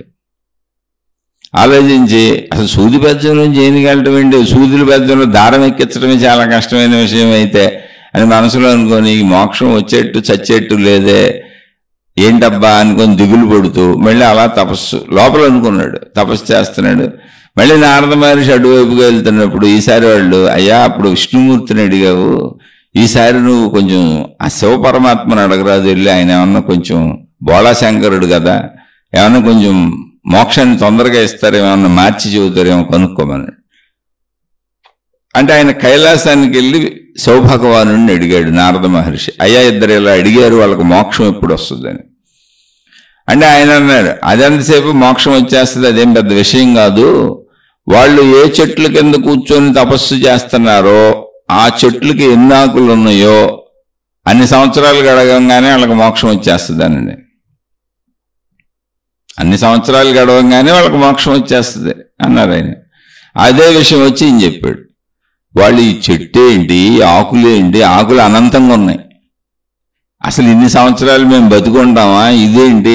అందులో ఒక అతను భగవంతుడికి అసాధ్యమే ఉంది, ఆయన లెక్కలేంటో రోజులంటే, ఆయన విధానం ఏంటో మనకు తెలియదు కదా, కానీ మోక్షం అయితే వస్తుందని చెప్పాడు, ఈ ఆకులు లెక్క చెప్పాడు అంతే, మోక్షం అయితే వస్తుందని చెప్పాడు. కాబట్టి ఒకవేళ మోక్షం వచ్చేదాకా ఆయువు కూడా ఇవ్వగలడు ఆయన, అందులో డౌట్ ఏముంది అనుకొని అతను పాపం చక్కటి హృదయంతో తపస్సు చేసుకుంటున్నాడు, ఎప్పటికైనా మోక్షం వస్తుంది. రెండో అతను ఆ సూది బెజ్జంలో ఏనుగు ఎలా ఎక్కుతుంది అనేటువంటి ఎటువంటి ఆలోచన వచ్చింది, ఎక్కడ కూడా అదే ఆలోచన వచ్చింది, అసలు నా ఆయువు ఎంత, నేనుండేది ఎంత, ఈ దీనికి ఈ చెట్టుకి ఎన్ని ఆకులు ఉన్నాయి, అది ఎప్పుడు గయ్యాను, అన్ని సంవత్సరాలు ఎప్పుడు గడిచాను, ఈ లోపల నేను చచ్చిపోతాను కదా, అసలు నాకు రాదనుకున్నాడు, అది రానే రాదనుకున్నాడు. ఇంకేం రెండో అతను లేచి వెళ్ళిపోయాడు, ఎందుకని అతనికి నమ్మకం పోయింది, మోక్షం అనేది రాదు, కుదరదు అని. ఇంకొక ఆయన వసద్దని అలా కూర్చొని తపస్సు చేసుకుంటున్నాడు. ఒక ఆయన లేచి వెళ్ళిపోయాడు, ఒక ఆయన వస్తుంది అనుకున్నాడు. ఈ రెండింటిలో ఏదో ప్లేస్లో మనం ఉంటాం, ఈ రెండింటిలో ఏదో ఒక ప్లేస్లో మనం ఉంటాం. ఎప్పుడూ మనకి ఎవరో ఏదో ఒకటి చేయాలని ఎదురు చూస్తుంటాం. ఈ నారద మహర్షిలాగా మధ్యలో మనకి మీడియేటర్స్ కావాలి, దైవ దూతలు, ఏంజల్స్, గురువులు కావాలి. వాళ్ళు దేవుణ్ణి అడిగి మనకి చెప్పాలి. ఇది కథే అయినా మన జీవితం ఇంత ఇలాగే ఉంది. ఎందుకంటే దేవుడు మనకు తెలియదు. ఆ కైలాసం సృష్టించింది ఎవరో, వైకుంఠం సృష్టించింది ఎవరో, బ్రహ్మలోకం సృష్టించింది ఎవరో, ఇతర మతాలు సృష్టించింది ఎవరో, ఆ మతాల్లో దేవుళ్ళను సృష్టించింది ఎవరో, ఆ దేవుళ్ళకి మళ్ళీ సపరేట్ లోకాలు సృష్టించింది ఎవరో, ఇదంతా మనకు తెలియదు. మనం అన్నింటినీ నమ్ముతూ ఉంటాం అంతే, వాళ్ళు చెప్పినవి పాటిస్తూ ఉంటాం. అంటే దేవుడికి మనకి మధ్యలో దైవ దూతలు ఉంటారు, వాళ్ళు ఏం చెబితే అది నమ్ముతూ ఉంటాం. అందులో నమ్మేవాళ్ళు కొందరు, నమ్మనోళ్ళు కొందరు. ఇది మా వల్ల కాదు, చేయలేమనుకునేవాళ్ళు కొందరు, అమ్మో ఇది నమ్మి జరిగిపోద్ది అనుకునేవాళ్ళు కొందరు. ఇదే మన జీవితం, ఎప్పుడు ఇలా సాగుతూ ఉంటుంది ఒక మనిషి జీవితం. కానీ ఆధ్యాత్మిక సత్యత ఏంటి అంటే, అసలు ఏ దేవుణ్ణి నువ్వు దేవుడని వెతుకుతున్నావో అది దేవుడు కాదు, దైవశక్తి. అది దైవశక్తి అని ఎందుకు చెప్పారంటే, నువ్వు మానవుడిగా చెడ్డ పనులు చేస్తావు, నీలో చెడు గుణాలు కూడా ఉన్నాయి కనుక నువ్వు ఆ శక్తే అంటే నువ్వు ముందు ఆ చెడ్డ శక్తిని దేవుడికి ఆపాదిస్తావు కనుక దైవత్వము, దేవుడు అనేది ఒక పవిత్రత, ఒక మంచితనము, ఒక సహృదయము, ఒక దయ, ఒక జాలి, ఒక కరుణాన్ని నీకు తెలియజేయడానికి ఒక దేవుణ్ణి పెట్టి, ఆ దేవుడికి లక్షణాలు పెట్టి, ఆ దేవుడు ఎలా ఉంటాడని అన్ని మంచి లక్షణాలే దేవుడికి పెట్టి, ఆ మంచి లక్షణాలు నువ్వు నేర్చుకోవాలి. ఆ దేవుణ్ణి అనుసరించే వాళ్ళందరూ ఆ మంచి లక్షణాలు నేర్చుకోవాలి, ఆ మంచి పనులు చేయాలి, ఆ మంచి గుణాలతో ప్రవర్తించాలి, ఆ మంచిగా జీవించాలి అనేది నీకు జీవితంలో నేర్పి, నీ చెడు లక్షణాలన్నీ నీకు పోగొట్టి, తర్వాత ఈ దేవుడు కాదు, ఈ దేవత కాదు, అది దైవము, దైవశక్తి అని చెబుతారు. ఎప్పుడు నీకు మంచి లక్షణాలన్నీ వచ్చినాక. మంచి లక్షణాలు రానోడికి ఇది ఎప్పటికీ అసలు అర్థం కాదు, ఆ పై స్టెప్కి వెళ్ళడం, ఎప్పుడు దేవుడి దగ్గరే ఉండిపోతాడు. ఇలా దారిలో కనపడిన అందరినీ అడుగుతూ ఉంటాడు, నాకెప్పుడు జరుగుద్ది, నాకెప్పుడు అవుద్ది అని. ఎక్కడెవరో రక్షణలో, ఎక్కడెవరో ఎవరికి మీకు అద్భుతాలు, మహిమలు, మాయలు అని కొంచెం దేవుడి పేరుని ఎవరేం చెబుతుంటే తాళ్ళు తాయెత్తులు అక్కడ పరుగులు తీసేస్తుంటాడు. ఆ మధ్యవర్తుల్ని ఎతుకుతూ ఉంటాడు, ఎందుకంటే దేవుళ్ళు ఎలాగో కనపడరు కాబట్టి. కానీ ఆ స్థాయిని ఎదిగిన వాడికి, అక్కడ నేర్చుకుని మంచితనంలోకి వచ్చిన వాడికి, ఆ దైవీ గుణాలను నమ్మి ఆపాదించుకొని చెడు గుణాల్లోంచి మంచి గుణాల్లోకి వచ్చిన వాడికి, మానవత్వాన్ని పెంచుకున్న వాడికి దేవుడు దైవశక్తి అవుతాడు. ఇంకా దేవుడు ఆకారాలు ఉండవు, దేవతలు ఉండరు, దేవుళ్ళు ఉండరు, ఆకార స్థితిని దాటుతాడు. ఎందుకని ఆ ఆకార స్థితిని మానవత్వంతో దాటేశాడు, మంచితో దాటేశాడు. ఆ ఆకారాలను ఉపయోగించుకొని చెడు పోగొట్టుకున్నాడు. వాళ్ళని ప్రార్థించి, పూజించి, అర్చించి, ఆరాధించి ఆ దైవీ గుణాలను సంపాదించుకున్నాడు. అవి మంచి గుణాలు. మంచి గుణాలతో బతుకుతున్నాడు ఇప్పుడు. కాబట్టి అక్కడి నుంచి దేవుడు శక్తి స్వరూపం అయిపోద్ది, దైవము అయిపోద్ది. ఆ దైవశక్తి అన్నప్పుడు మళ్ళీ నువ్వు దైవశక్తి కూడా పవిత్రమైందే. దేవుడి నుంచి దైవశక్తి కదా. కాబట్టి నువ్వు పవిత్రంగానే బతకాలి. అలా పవిత్రంగా బతుకుతూ ముందుకెళ్ళి అసలు ఈ శక్తి ఏంటి అని తెలుసుకునే ప్రయత్నం చేయమన్నారు. నువ్వు అన్నాళ్ళు దేవుణ్ణి తెలుసుకున్నావు, ఇప్పుడు దైవశక్తి అంటే ఏంటో తెలుసుకోమన్నారు. ఆ తెలుసుకునే ప్రయత్నంలో సర్వవ్యాపకముగా మొత్తముగా వ్యాపించి ఉన్నటువంటి విశ్వశక్తి ఏదుందో, సృష్టి శక్తి ఏదుందో, సర్వజీవరాశులలో ప్రాణశక్తిగా పిలువబడుతున్న శక్తి ఏదుందో అదే దైవశక్తి అని చెప్పారు. దైవశక్తి ఏకముగానే ఉంటుంది, భిన్నత్వము లేదు. ఆ దైవశక్తిలోనే సృష్టి అంతా ఉంది అని చెప్పారు. అది అర్థమయ్యే వరకు దైవశక్తి దైవశక్తి దైవశక్తి అని మాట్లాడి సృష్టి అంతా అందులోనే ఉంది, దైవశక్తి ఏకంగా ఉంది అని ఎవరికైతే అర్థమవుతుందో, అర్థమయ్యే స్థితికి వచ్చారో వాళ్ళకి ఆ దైవశక్తి నీకంటే భిన్నమైంది కాదు, నీలో ఉన్న ప్రాణశక్తి ఆ దైవశక్తి ఒకటే అని చెప్పినాక ఆ దైవశక్తి అనే పదం తీసేశారు, ఆత్మశక్తి అనే పదం పెట్టారు, బ్రహ్మము అనే పదం పెట్టారు. అంటే దైవశక్తి అన్నప్పుడు దేవుడు వేరు నేను వేరు అనేటువంటి భావన మిగిలిపోతుందిగా, ద్వంద్వ భావన ఉంటుందిగా.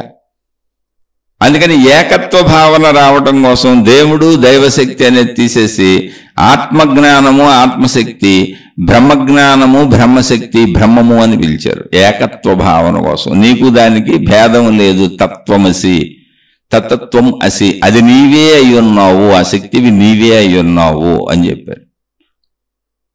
మళ్ళీ దాన్ని పరిశోధించమన్నారు.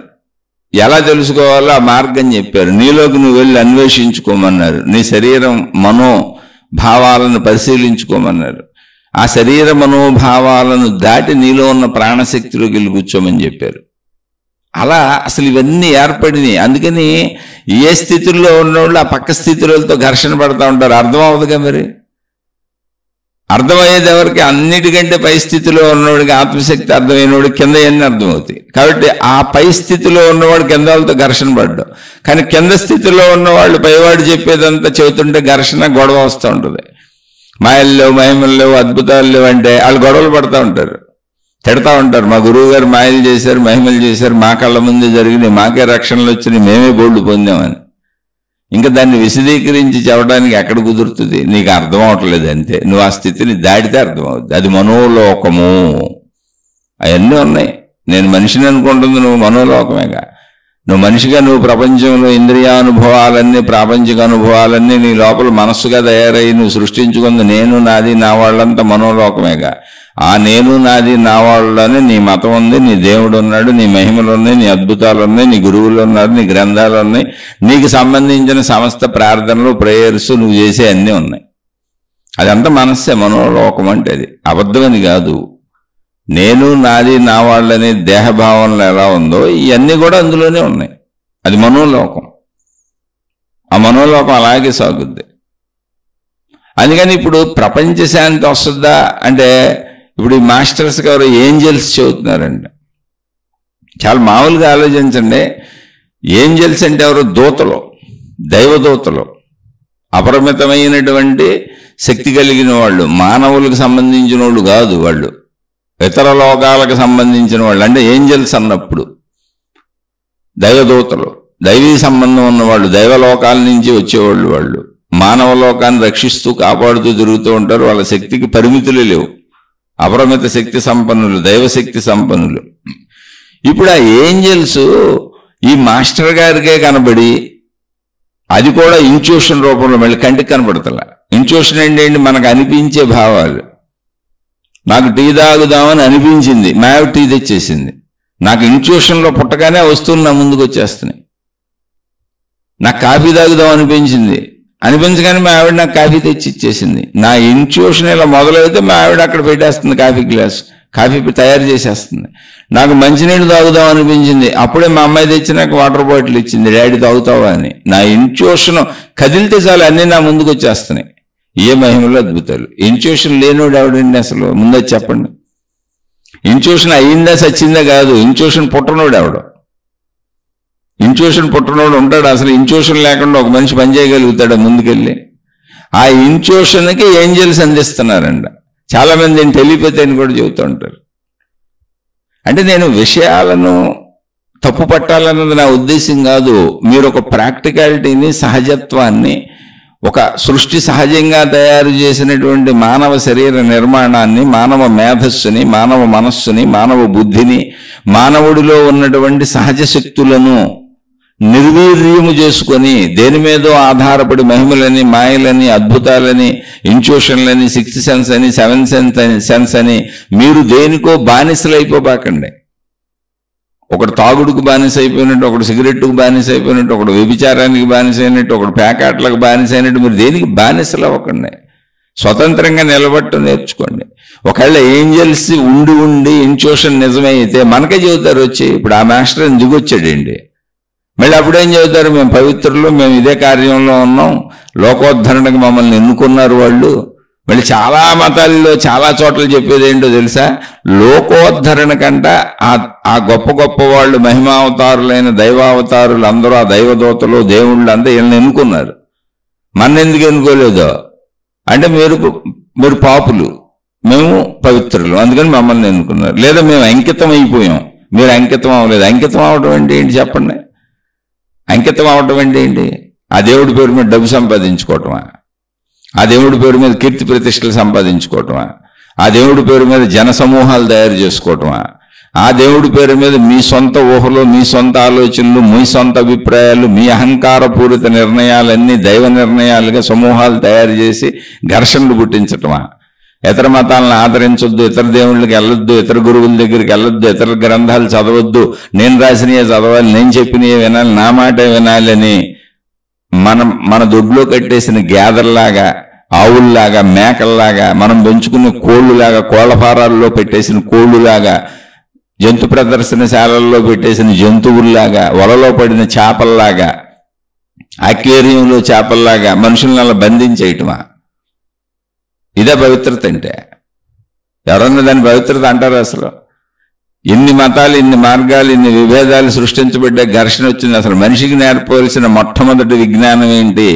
కామన్ సెన్స్ పాయింట్, విచక్షణ జ్ఞానం ఏంటో తెలుసా? నాయన అందరూ నీలాంటి మనుషులేరా, ఎవరితో విభేదం పడబాకని చెప్పాలి. సహజ తల్లిదండ్రుల దగ్గర నుంచి హయ్యెస్ట్ అత్యుత్తమ జ్ఞానులైన గురువుల వరకు మానవ జాతికి నేర్పవలసింది ఏంటంటే, ఇది వసుధైక కుటుంబకం.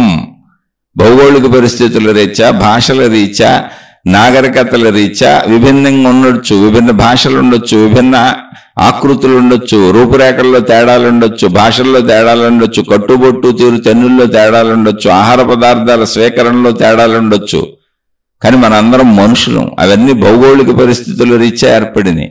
వివిధ దేశాలుగా మనం పేర్లు పెట్టుకొని ఉండొచ్చు, వివిధ సంస్కృతులు ఉండొచ్చు, వివిధ నాగరికతలు ఉండొచ్చు, వివిధ ప్రవర్తన తీరులు ఉండొచ్చు. కానీ మనందరం మనుషులం.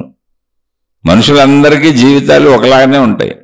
మనుషులందరి శరీర విధానం ఒకలానే ఉంటుంది. మనుషులందరి పుట్టుకలు, మరణాలు, మధ్యలో జీవితం సాగే విధానాలన్నీ ఒకలానే ఉంటాయి. అందరం కలిసిమెలిసి ఉండాలి. మనుషులందరూ ఒకటేనాయనా అని తనకు పుట్టిన బిడ్డకి ముందు తల్లిదండ్రులు నేర్పాలి. పసిబిడ్డ నుంచి నేర్పుకుంటూ రావాలి. అలా నేర్పుకుంటూ తల్లిదండ్రులు చేసే ప్రయత్నానికి గురువులు, మహాత్ములు, మతాలు అన్ని సహకరించాలి. మనుషులంతా ఒక్కటే, మనుషులంతా ఒక్కటే, మనుషులంతా ఒక్కటే అనేది కదా ప్రపంచ శాంతికి మంత్రం. ఎందుకంటే మనుషులు, మానవ జాతి ఎక్కడున్నా మనుషులంతా ఒకటే. నిజంగా మనుషులంతా ఒకటే. మనుషులందరికీ ఆకలే ఉంటుంది, మనుషులందరికీ నిద్రే ఉంటుంది, మనుషులందరి శరీర పనితీరు ఒకలానే ఉంటుంది. మనుషులందరికీ ప్రతి మనిషికి అవే అవసరాలు ఉంటాయి. ప్రతి మనిషి గాలి పీల్చే బతకాలి. మనుషులందరికీ ఉండే అవసరాలు ఒకటే, శరీర పనితీరు ఒకటే, మనుషులందరి జనన మరణాలు ఒకటే. మరి ఎలా విభేదం అవుతాం? మన మానవ జాతి, మనందరం ఒకటే. అక్కడ ఉంది ప్రపంచ శాంతి. ప్రార్థనలు చేస్తే, మత ప్రార్థనలు చేస్తే, దైవ ప్రార్థనలు చేస్తే మత శాంతి లేదు, మనిషికి శాంతి లేదు, ప్రపంచ శాంతి లేదు.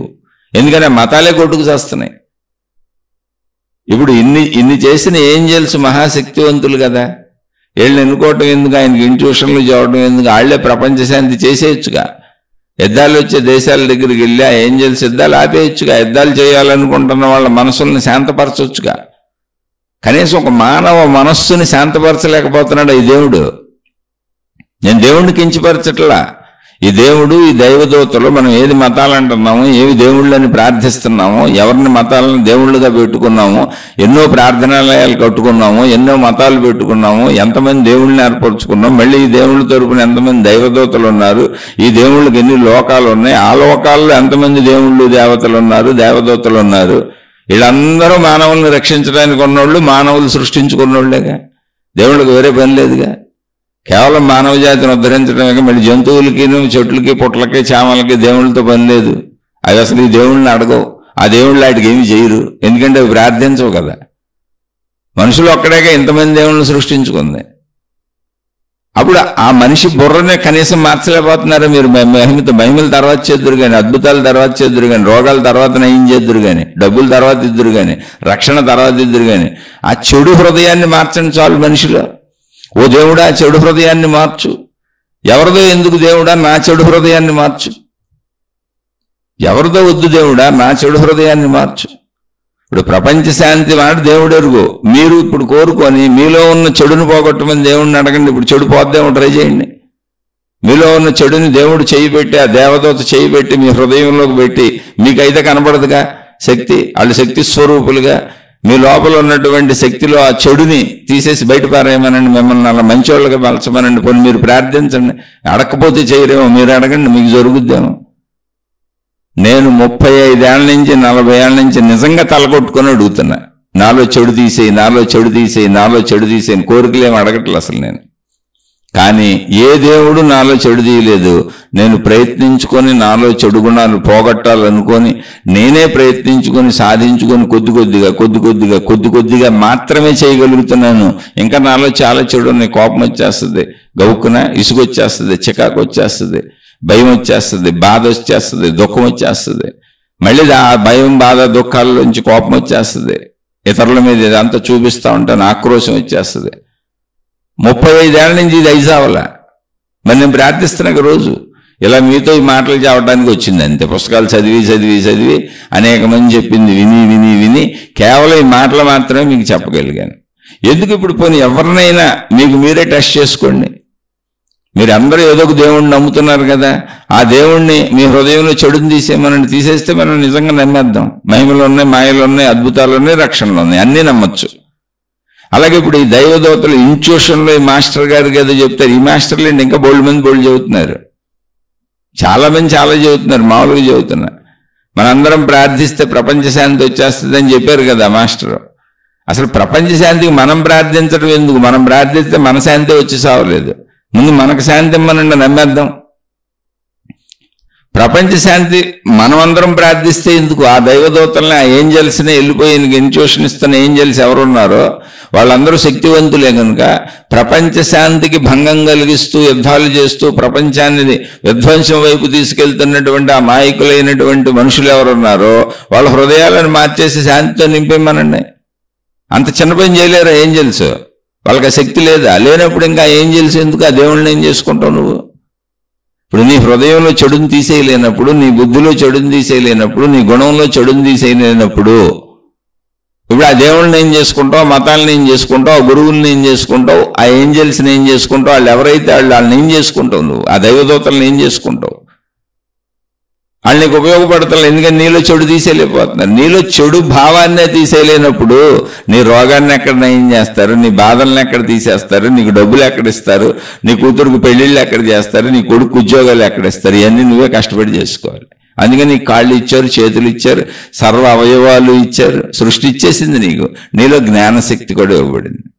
అందుకే ఎవరు బతుకాళ్ళు బతకండి, మీరు బతికే బతుకును బట్టి కర్మ సిద్ధాంతం పనిచేస్తూ ఉంటుందని కర్మ సిద్ధాంతం కూడా ఇక్కడ పనిచేస్తుంది. కర్మ సిద్ధాంతం అంటే మళ్ళీ అద్భుతాలు కాదు. దొంగోడు దొంగతనంగా వాడుకుంటే ఆ దొంగను పట్టుకోవడం పోలీసులు వస్తారు, పట్టుకుంటారు. దొంగతనానికి శిక్షలు ఉన్నాయి. నువ్వు దొంగతనం చేసావు కనుక కర్మ సిద్ధాంతం అంటే అది శిక్షలు పడినాయి. మంచోళ్ళు మంచి పనులు చేస్తుంటే అందరూ పొగుడుతారు, నమస్కారాలు పెడతారు, సహకరిస్తారు, వాళ్ళకి సహాయం చేస్తారు. వాళ్ళు మంచోళ్ళు అంటారు. మంచోళ్ళకి అందరూ సహాయం చేస్తారు. కాబట్టి నువ్వు మంచోడు కనుక నీకు సహాయాలు అందుతున్నాయి, తిరిగి నీకు మంచి లభిస్తుంది. అది నీ కర్మఫలం, అదే కర్మ సిద్ధాంతం. అంతే మహిమ కాదు అది. కాబట్టి లాజికల్గా తర్కబద్ధంగా మనకున్న విచక్షణ జ్ఞానంతో ఆలోచించండి. కాదని ఇప్పుడు ఈ మాస్టర్లందరూ నన్ను తిడతారు, ఈ మహిమల వాళ్ళంతా నన్ను తిడతారు. తిట్టండి, ఏం చేస్తాం? ఎందుకంటే మీరు వాటి మీద వ్యాపారాలు చేసుకు బతుకుతున్నారు. మరి లేకపోతే సింపుల్ కదా, నిజంగా ఏంజల్స్ ఉన్నారు, ఓకే ఒప్పుకున్నాం. ఇప్పుడు ఆ ఏంజల్సే విధ్వంసాన్ని ఆపేయచ్చు కదా. మీరందరూ ప్రార్థన చేస్తే ఆగిపోవటం అని మనకు సలహాలు ఇవ్వటం ఎందుకు? ఇప్పుడు ఎవడ ప్రార్థన చేస్తాడు? ప్రపంచ శాంతి ఎవడికి కావాలి? ఎవరికాడికి సొంత సుఖం కావాలి. ఎవరికంటే నా ఇల్లు బాగుండాలి, నేను బాగుండాలి అనుకుంటాడు. నాకు డబ్బులు అంటాడు, నాకు రక్షించు అంటాడు, నాకు అనారోగ్యాలు తీసే అంటాడు, మా కుటుంబాన్ని కాపాడు అంటాడు. ప్రపంచ శాంతి ఎవడు అడుగుతాడు? ప్రపంచం ఇతరుల గురించి మాకెందుకు గొడవ? అంటే ఇప్పుడు ఏంజల్స్కి కూడా విషయం తెలిసి ఉండాలిగా. మీ అందరూ ప్రార్థించండి అని ఎలా చెబుతారు? అంటే ఏమి లేదు, వీళ్ళు సంస్థ పెట్టుకున్నారు, ఆ సంస్థలో వాళ్ళందరూ కొందరు మాస్టర్లను తయారు చేసుకున్నారు.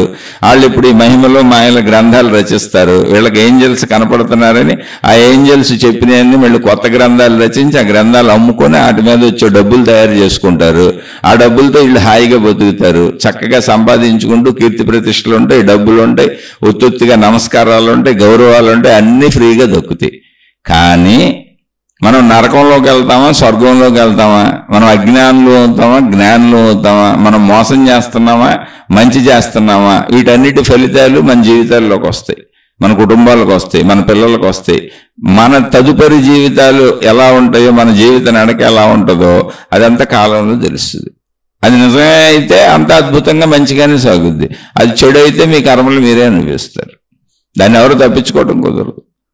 కానీ వాస్తవంగా ఊరికనే ఆలోచిస్తే ఒక దేవుడైనా ఒక దేవత అయినా, నేను ఎవరిని కించపరచట్లే, ఏంజల్స్ అయినా దైవదూతలైనా నీ చెవిలో దూరు గుసగుసలు ఎందుకు చెప్పడం? వాళ్లే విధ్వంసాలు ఆపేయచ్చు కదా, వాళ్లే శాంతిని కలిగించవచ్చు కదా, మనుషుల హృదయాలను వాళ్లే మార్చేయచ్చు కదా. ఈ జ్ఞానం ఏంటి, గురువులు ఏంటి, గోల ఏంటి, నిరంతరం చెప్పుకోవటం ఏంటి, సాధనలు ఏంటి, మారలేక మనుషులు తల్ల గోడకేసి కొట్టుకోవటం ఏంటి? మాలో మేము చెడుని పోగొట్టుకోలేకపోతున్నాం, మాలో చెడుని మాంచుకోలేకపోతున్నాం. ఎలా మారాలి అని మనుషులు ఎంత తపన పడిపోవటం ఏంటి? ఈ స్వార్థం నాలో పోవటం లేదని పాపం ఆ మనిషే బాధపడుతున్నాడు. ఎక్కడ? ఆధ్యాత్మికతలోకి భక్తిలోకి వచ్చినోడు. ఎప్పుడు గుర్తుపెట్టుకోండి, మతము, మార్గము, గురువు ఎవరైనా సరే, దేవుడు, గ్రంథము కేవలము జ్ఞాన స్వరూపము. నిన్ను నువ్వే మార్చుకోవాలి. మారినటువంటి మహనీయులు తమ మనస్సు మార్చుకొని తమలో చెడు పోగొట్టుకున్నటువంటి మహనీయులు, మహాత్ములు ఎవరైతే మానవత్వంతో దైవత్వంతో ఇక్కడ బ్రతికి వాళ్ళు ఇతరులకు మేలు చేస్తూ ఇతరులకు హానికి కలగకుండా జీవించి వెళ్ళారో, వాళ్ళు ఆ జీవితాన్ని ఎలా పొందారో, ఎలా గుణమార్పు చేసుకున్నారో, ఎలా మంచివాళ్ళు అయ్యారో, ఎలా తమలోని ప్రాణశక్తిని, ఆత్మశక్తిని, ఆ బ్రహ్మము అని పిలువబడేటువంటి ఆ స్వీయ అనంత ఆత్మశక్తిని ఎలా తెలుసుకున్నారో ఆ విధానాలను జ్ఞాన రూపంలో అందించెళ్ళారు. అవే గ్రంథాలు, అవే మతాలు, అవే మార్గాలు, అవి బోధించేవాళ్ళే గురువులు. అంటే నీలో జ్ఞానాన్ని పెంచాలి.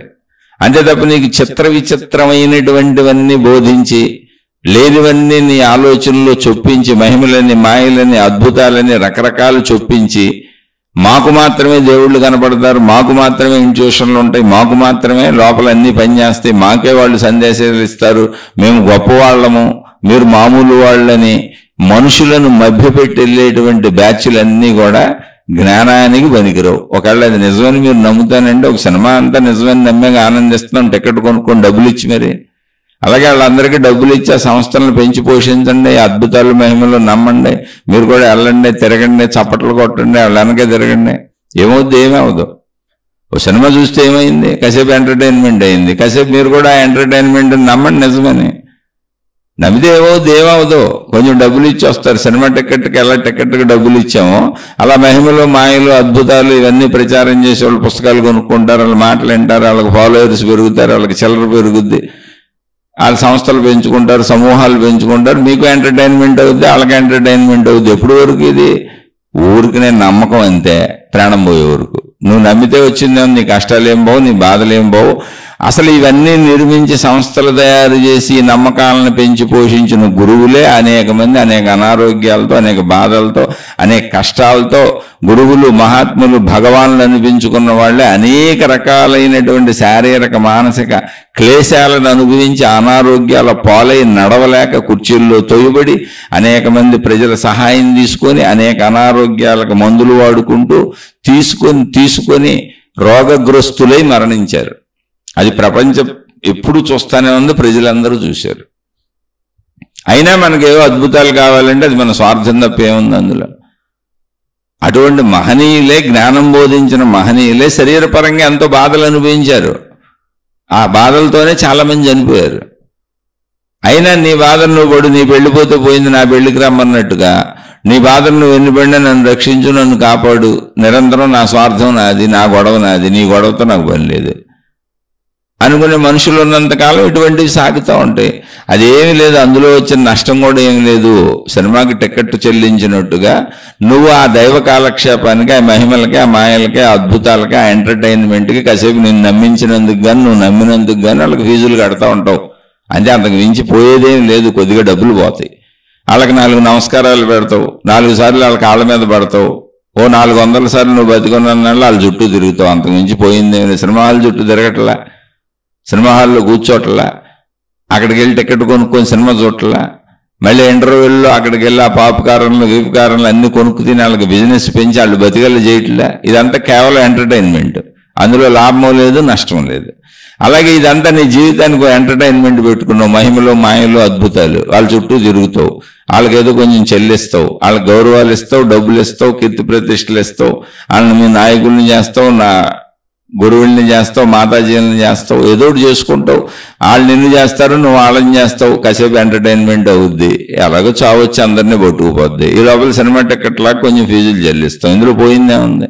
కానీ పోయిన నమ్మకాలతో బతకండి, అప్పుడైనా మీ జ్ఞానం వస్తుంది చివరిలో. ఎందుకనండి, ఈ నమ్మకాల వలన మనం పొందింది ఏమీ లేదని ఏ రోజుకైనా తెలుస్తుంది. వాళ్ళకైతే రేపు కాకపోతే ఎల్లుండి 10 ఏళ్ళు 20 ఏళ్ళు, ఈ జన్మకైతే వచ్చే జన్మకైనా తెలుస్తుంది. అప్పుడు నీ శక్తి వైపు నువ్వే ప్రయాణిస్తావు. ఎందుకంటే ఈ సృష్టిలో అంతకంటే ఇంకో దారి లేదు. అందుకని ఇప్పుడు ఆ దారుల్లో వెళ్ళే వాళ్ళందరినీ వెళ్ళనిద్దాం. ఇప్పుడు దొంగతనాలు వెళ్ళే వాళ్ళందరినీ ఎవరు అడ్డుకుంటారు? అసలు దొంగలు ఎవరో మనకేం తెలుసు? మన పక్కన కూర్చొని దొంగతనాలు చేస్తున్నారు. పోలీసులు పట్టుకున్నాక తెలిసింది వీళ్ళు దొంగలని. దొరికితే దొంగ, లేకపోతే లేదు. ఏ దారికి వెళ్ళేవాళ్ళు ఆ దారికి వెళ్ళిపోవటమే. దొంగతనాలు చేసి పోలీసులు చితక్కొట్టినాక ఎప్పుడుకో మంచోడు అవుతాడు. వద్దులే దొంగతనాలు ఎందుకు, మామూలుగా బతుకుతాం, చితక్కొట్టేస్తున్నారు పట్టుకొని. అలాగే ఇలా మన ఇష్టం వచ్చినట్టు జీవించి ఎప్పటికైనా నువ్వు ఆత్మజ్ఞానం వైపు వస్తావు. ఆత్మజ్ఞానం అంటే ఏం లేదు, నీ స్వీయ చదువు, ఆత్మజ్ఞానం చదువు, అంతరంగ చదువు రాక తప్పదో. ఇంకో దారే లేదు, ఉన్నదారి ఒకటే ఇక్కడ. సత్యం, జ్ఞానం, అనంతం బ్రహ్మ. ఈ లోపల మహిమలని తిరుగు, మాయలని తిరుగు, అద్భుతాలని తిరుగు, రక్షణలని తిరుగు, దేవుళ్ళని తిరుగు, దేవతలని తిరుగు, దూతలని తిరుగు, వీళ్ళందరూ కనపడుతున్నారని తిరుగు, ఆ కనపడుతున్నారని చెప్పిన వాళ్ళు మాటలు నమ్మి తిరుగు. ఇవన్నీ అలాంటివి అంటే ఏమీ లేదు. ఒక సినిమా హాల్కి వెళ్ళిన వ్యక్తి టికెట్ కొనుక్కొని సినిమాలో కూర్చొని, అది సినిమా అని, కల్పనని, అభూత కల్పనని, కేవలం ఎంటర్టైన్మెంట్ కోసం కొంతమంది మనుషులు అందరూ కూడి ఒక సమూహం తయారు చేసిన సినిమాని తెలిసి ఎలా ఆనందిస్తున్నావో దీన్ని అలాగే ఆనందించు. ఆ సినిమాకి ఫీజు కట్టినట్టు ఫీజులు కట్టావు, అంతే, ఏమి లేదు ఇక్కడ. అలా దాన్ని ఈ జీవితం అంతా నమ్ముతానంటావా నమ్ము, లేదా మధ్యలోనే కొంతమంది ఇది కాదని తెలుసుకొని జ్ఞానం వైపు వెళ్ళిపోతారు. లేదా అందులోంచే జ్ఞానానికి 100 మంది ప్రయాణిస్తారు. అందరూ దొంగ గురువులు ఎందుకుంటారు? అందరూ చెడ్డోళ్ళు ఎందుకుంటారు? కొంతమందే చెడ్డోళ్ళు, దొంగ గురువులు, దొంగ మాతాజీలు ఉంటారు. అటువంటి వాళ్ళంతా పోలీసులకు దొరికిపోతారు, ప్రజలకు దొరికిపోతారు. ఏదో ఒక రోజు వాళ్ళు దొరికిపోతారు. ఇదంతా చెడుని తెలిసిపోద్ది. వాళ్ళని వదిలిపెట్టి ప్రజలు వెళ్ళిపోతారు, ప్రజలను వదిలిపెట్టి వీళ్ళు వెళ్ళిపోతారు. అయితే ఆధ్యాత్మికతలో ఎప్పుడు కూడా మంచి వాళ్ళు ఎక్కువ మంది ఉన్నారు కనుకే మతాలు ఇంకా నడుస్తున్నాయి, మార్గాలు ఇంకా నడుస్తున్నాయి, గురువులు ఇంకా నడుస్తున్నారు, విధానాలు ఇంకా నడుస్తున్నాయి. అవన్నీ కూడా తరగతులు, నర్సరీ నుంచి ఎల్కేజీ, యూకేజీ, 1వ తరగతి, 2వ తరగతి, 3వ తరగతి, 4వ తరగతి, 5వ తరగతి, 6వ తరగతి, 7వ తరగతి, 8వ తరగతి లాగా అలా సాగుతూ పెద్ద ప్రొఫెసర్లు అయిపోయినట్టు ఈ తరగతుల్లో ఈ మతాలు, మార్గాలు, విధానాలు, ఆచారాలు, సాంప్రదాయాలు అనేటువంటి పద్ధతుల ద్వారా మంచి నేర్చుకుంటూ మంచిలో చెడును వదిలిపెట్టి మంచిలోకి వచ్చేసి, మంచిలోంచి మానవత్వంలోకి వచ్చేసి, మానవత్వంలోంచి దైవత్వంలోకి వచ్చేసి, దైవత్వంలోంచి ఆత్మతత్వంలోకి వస్తారు. అప్పుడు మీకు మీ యొక్క శక్తి అర్థమవుద్ది. అదే మోక్షం, అదే ఆత్మసాక్షాత్కారం. అప్పటి వరకు ఈ మధ్యలో అన్ని మనం నమ్మాల్సిందే. చెప్పేవాళ్ళు చెబుతూ ఉంటారు, వెళ్ళేవాళ్ళు వెళ్తూ ఉంటారు, నమ్మేవాళ్ళు నమ్ముతూ ఉంటారు, నమ్మనోళ్ళు నమ్మరు. ఇది ఒక విశ్లేషణ నేను చెప్పింది. నమ్మొద్దని చెప్పట్లా, నమ్మమని చెప్పట్లా, నాకు అనిపించిన భావన, నా సొంత విశ్లేషణ. ఇందులో ఎవరికైనా నచ్చనట్టు, కించపరిచినట్టు అనిపిస్తే మీ పాదాలకు నమస్కారం, మీ గురువుల పాదాలకు నమస్కారం, మీ మతాలు, మార్గాలు, విధానాలు, పద్ధతులు అందరికీ నమస్కారం, మీ దేవుళ్ళ పాదాలకు నమస్కారం, మీ దూతల పాదాలకు నమస్కారం. నాకు ఎవరి మీద విమర్శ లేదు. నాకు జ్ఞానపరంగా సహజంగా మనిషి ప్రయాణించాలి అనే విషయం నా వరకు నాకు అర్థమైంది. నాకు అర్థమైన దాన్నిక నేను చెప్పగలను. అందుకని నాది నమ్మమని ఎవరికి చెప్పట్లేదు. అసలు నాది నమ్మొద్దని నేనే చెబుతున్నా. నేను సామాన్య మానవుణ్ణి, నాకు ఇలా అనిపిస్తుంది, నాది విశ్లేషణ మాత్రమే. నాకు ఇలా అనిపించడానికి కారణం నేను చదివిన గ్రంథాలు, నేను చదివిన అనేక మంది మహాత్ములు రచించిన ఆత్మజ్ఞాన గ్రంథాలు, ఆధ్యాత్మిక గ్రంథాలు, అనేక మంది ప్రవచనాలు విని అందులోంచి నేను గ్రహించిన సారం నా మాటలేవి. అందులో నేను ఈ మార్గంలో ఇలా ప్రశాంతంగా నడుద్దాం అనుకుంటున్నా. నాకు మహిమలొద్దు, మాయలొద్దు, అద్భుతాలొద్దు. నా గుణమార్పు నేనే చేసుకుంటా. ఎందుకంటే నేను ప్రయత్నించి అవలా. నా గుణమార్పు ఏ దేవుడు చేయలే. నేను ప్రయత్నించుకుంటున్నా, నన్ను నేనే మార్చుకుని ప్రయత్నించుకుంటున్నా, జ్ఞాన సహాయం తీసుకుంటున్నా. అలా నాకు 35 ఏళ్ళు 40 ఏళ్ళు ప్రయాణించినాక నాకు అర్థమైంది ఇది. కాబట్టి దీన్ని మీరు నమ్మొచ్చు, నమ్మకపోవచ్చు. మీకు నమ్మకం కలిగిన దాంట్లో మీరు వెళ్ళిపోండి. నాకు నమ్మకం కలిగిన దాంట్లో నేను పోతున్నా. నాకు నమ్మకం కలిగిన దాంట్లో నేను పోతున్నప్పుడు కొందరు సోదర సోదరీమణులు, అయ్యా మీ విధానం, మీరు చెప్పే విధానం, మీరు మాట్లాడే విధానం, మీరు నడిచే విధానం, ఈ సహజ మార్గం, సామాన్య మార్గం, ఒక మనిషిగా ఆలోచించుకొని వాస్తవ స్థితిలో వెళ్ళే మార్గం మాకు బాగుంది, మాకు కూడా అర్థమవుతుంది, మేము అలా సాగుతున్నాం, మాలో గుణమార్పు జరుగుతుంది, మాలో చెడు పోతుంది, చెడుని పోగొట్టుకుంటున్నాం, కనుక మీరు చెబుతూ ఉండండి, మేము అడుగుతూ ఉంటామని అతి కొద్ది మంది సోదర సోదరీమణులు అడుగుతున్నారు. నాకేం పెద్ద పెద్ద సమూహాలు లేవు. అసలు నేను సమూహాలు తయారు చేయను. నేను సామాన్యుడిని. అసలు నేను ఎటువంటి బ్రాండ్ మార్కు పెట్టను. అసలు నేను ఎప్పటికీ ఎవరికి చెప్పను, మీరెవరో నేను తెలుసుకోను. నేను ఒక సామాన్యుడిని అంతే. మీకు నాకు మధ్యలో ఉండేది కేవలం ఈ మాటల సంబంధం. నా గొంతు వింటారు. అది కూడా నాకు వృద్ధాప్యం పెరిగిపోకుండా ఏదో ఇంకా ఓపిక ఉన్నంతకాలం. అది పెరిగిపోయి ఓపిక తగ్గిపోయి నేను చెప్పలేకపోతే అది కూడా చెప్పలేకపోవచ్చు. ఎలాగే చెబుతాననే నమ్మకం లేదు. అలానే మీరు అడిగింది అసలు నాకు స్ఫురించకపోయినా ఇప్పుడు నేను చెప్పలేను కూడా. చెబుతాననే నమ్మకం లేదు. ఏదో నేను మార్గాలు తయారు చేసి మిమ్మల్ని అందరినీ ఉద్ధరించేస్తాను, ఇలాగే చెబుతూ ఉంటాననే గ్యారంటీ కూడా లేదు. నేను ఏ రోజైనా ఆపేయచ్చు. ఆపేయటానికి స్వతహాగా నేను ఆపాలనుకోవట్లా. ఎందుకంటే నేను నడిచి దాన్ని పొందాలనుకుంటున్నా. అందుకని నేను చదువుకుంటుంది, నేను నేర్చుకుంటుంది, నేను వెళుతున్న మార్గాన్ని మీతో పంచుకుంటుంది. ఇది నాకు మననంగా, కాసేపు సజ్జన సాంగత్యంగా, కాసేపు నేను వెళ్తున్న జ్ఞాన మార్గ మననంగా నాకు ఉపయోగపడుతుంది. మీకు ఎలా ఉపయోగపడుతుందో నాకు తెలియదు. ఉపయోగపడిన వాళ్ళు ఉపయోగించుకుంటే ఆనందమే. మీరెవరో నాకు చెప్పక్కర్లా. మీ పరిచయాలు నాకు అక్కర్లా. నా పరిచయం మీకు అసలు అక్కర్లా. ఉపయోగపడితే ఉపయోగించుకోండి. ఇప్పుడు సూర్యుడు వెలుగు వస్తుంది, కావాలనుకున్న వాళ్ళు వెలుగులో తిరుగుతారు, లేనోళ్ళు లేదు. అది సూర్యుడి జీవితం అంతే. అలాగే ఎవరి జీవితాలు వాళ్ళే. మీ జీవితం మీది, నా జీవితం నాది. ఉపయోగం ఉన్నోళ్ళు ఉపయోగించుకోండి, లేనోళ్ళు లేదు, వదిలేయండి. అంటే సూర్యుడితో పోల్చుకోవటం కాదు, ఉదాహరణకు చెప్పా. నేను సామాన్యుడినే. నచ్చని వాళ్ళందరూ నన్ను తిట్టాల్సిన అవసరం అసలు మీకు లేదు. లోకో భిన్న రుచి. అనేక మందికి అనేక రకాలుగా ఇది అర్థమవుతుంది. ఒకవేళ నాకు అర్థమైంది కరెక్ట్ అయితే నేను సుఖపడతాను. నేను అర్థమైంది నాకు కరెక్ట్ కాకపోతే నేను దుఃఖపడతాను, నేను అసత్యంలోకి పోతాను. కాబట్టి మీకు వచ్చిన నష్టమేం లేదుగా. మిమ్మల్ని ఎవరిని బలవంతంగా ఎనమని నేను చెప్పట్లా, ఎవరిని ఇన్ఫ్లుయెన్స్ చేయట్లా. అసలు నాది మీరు నమ్మొద్దు, పరిశీలించండి, 1-2 సార్లు వినండి, మీ బుద్ధిలో వేసి ఆలోచించి తర్కించుకొని అందులో నిజం ఉందంటే తీసుకొని మీ జీవితంలో ఆచరించుకోండి. మీరు నేనెవరో అసలు తెలుసుకోబాకండి, మీరెవరో నాకు అసలు తెలియజేయబాకండి. మీకు నాకు మధ్య సంబంధం పెట్టుకోవద్దు. మనం కేవలం ఇదిగో ఈ విషయాలు నడుస్తూ ఉంటాయి. మీరు ఎవరైనా ప్రశ్న అడిగితే నేను ఎలా చెబుతాను, అది కూడా నాకు తెలిస్తే. అంటే ఒక జ్ఞాన సంబంధం ఇంతే, ఇదే ఉంటుంది. జ్ఞాన సంబంధం అనే పదం కూడా బరువై ఉండొచ్చు, కానీ ఊరికి అర్థం చేసుకోవటానికి మాట్లాడుకున్నాం. ఉపయోగపడిన వాళ్ళు ఉపయోగించుకోండి. అర్థం కాని వాళ్ళు, సరిగ్గా చెప్పలేదు, మహిమలు మాయలు అద్భుతాలు లేవంటాడని కోపం వచ్చిన వాళ్ళు నా మీద, నన్ను క్షమించండి. నేను ఒక సామాన్యుడిని, బహుశా నాకు అర్థమై ఉండకపోవచ్చు, కాబట్టి నన్ను క్షమించి వదిలేయండి. శుభమస్తు. మరొక కొత్త శీర్షికతో కలుసుకుందాం. మీకు మీ కుటుంబ సభ్యులకు మేలు చేకూరుగాక.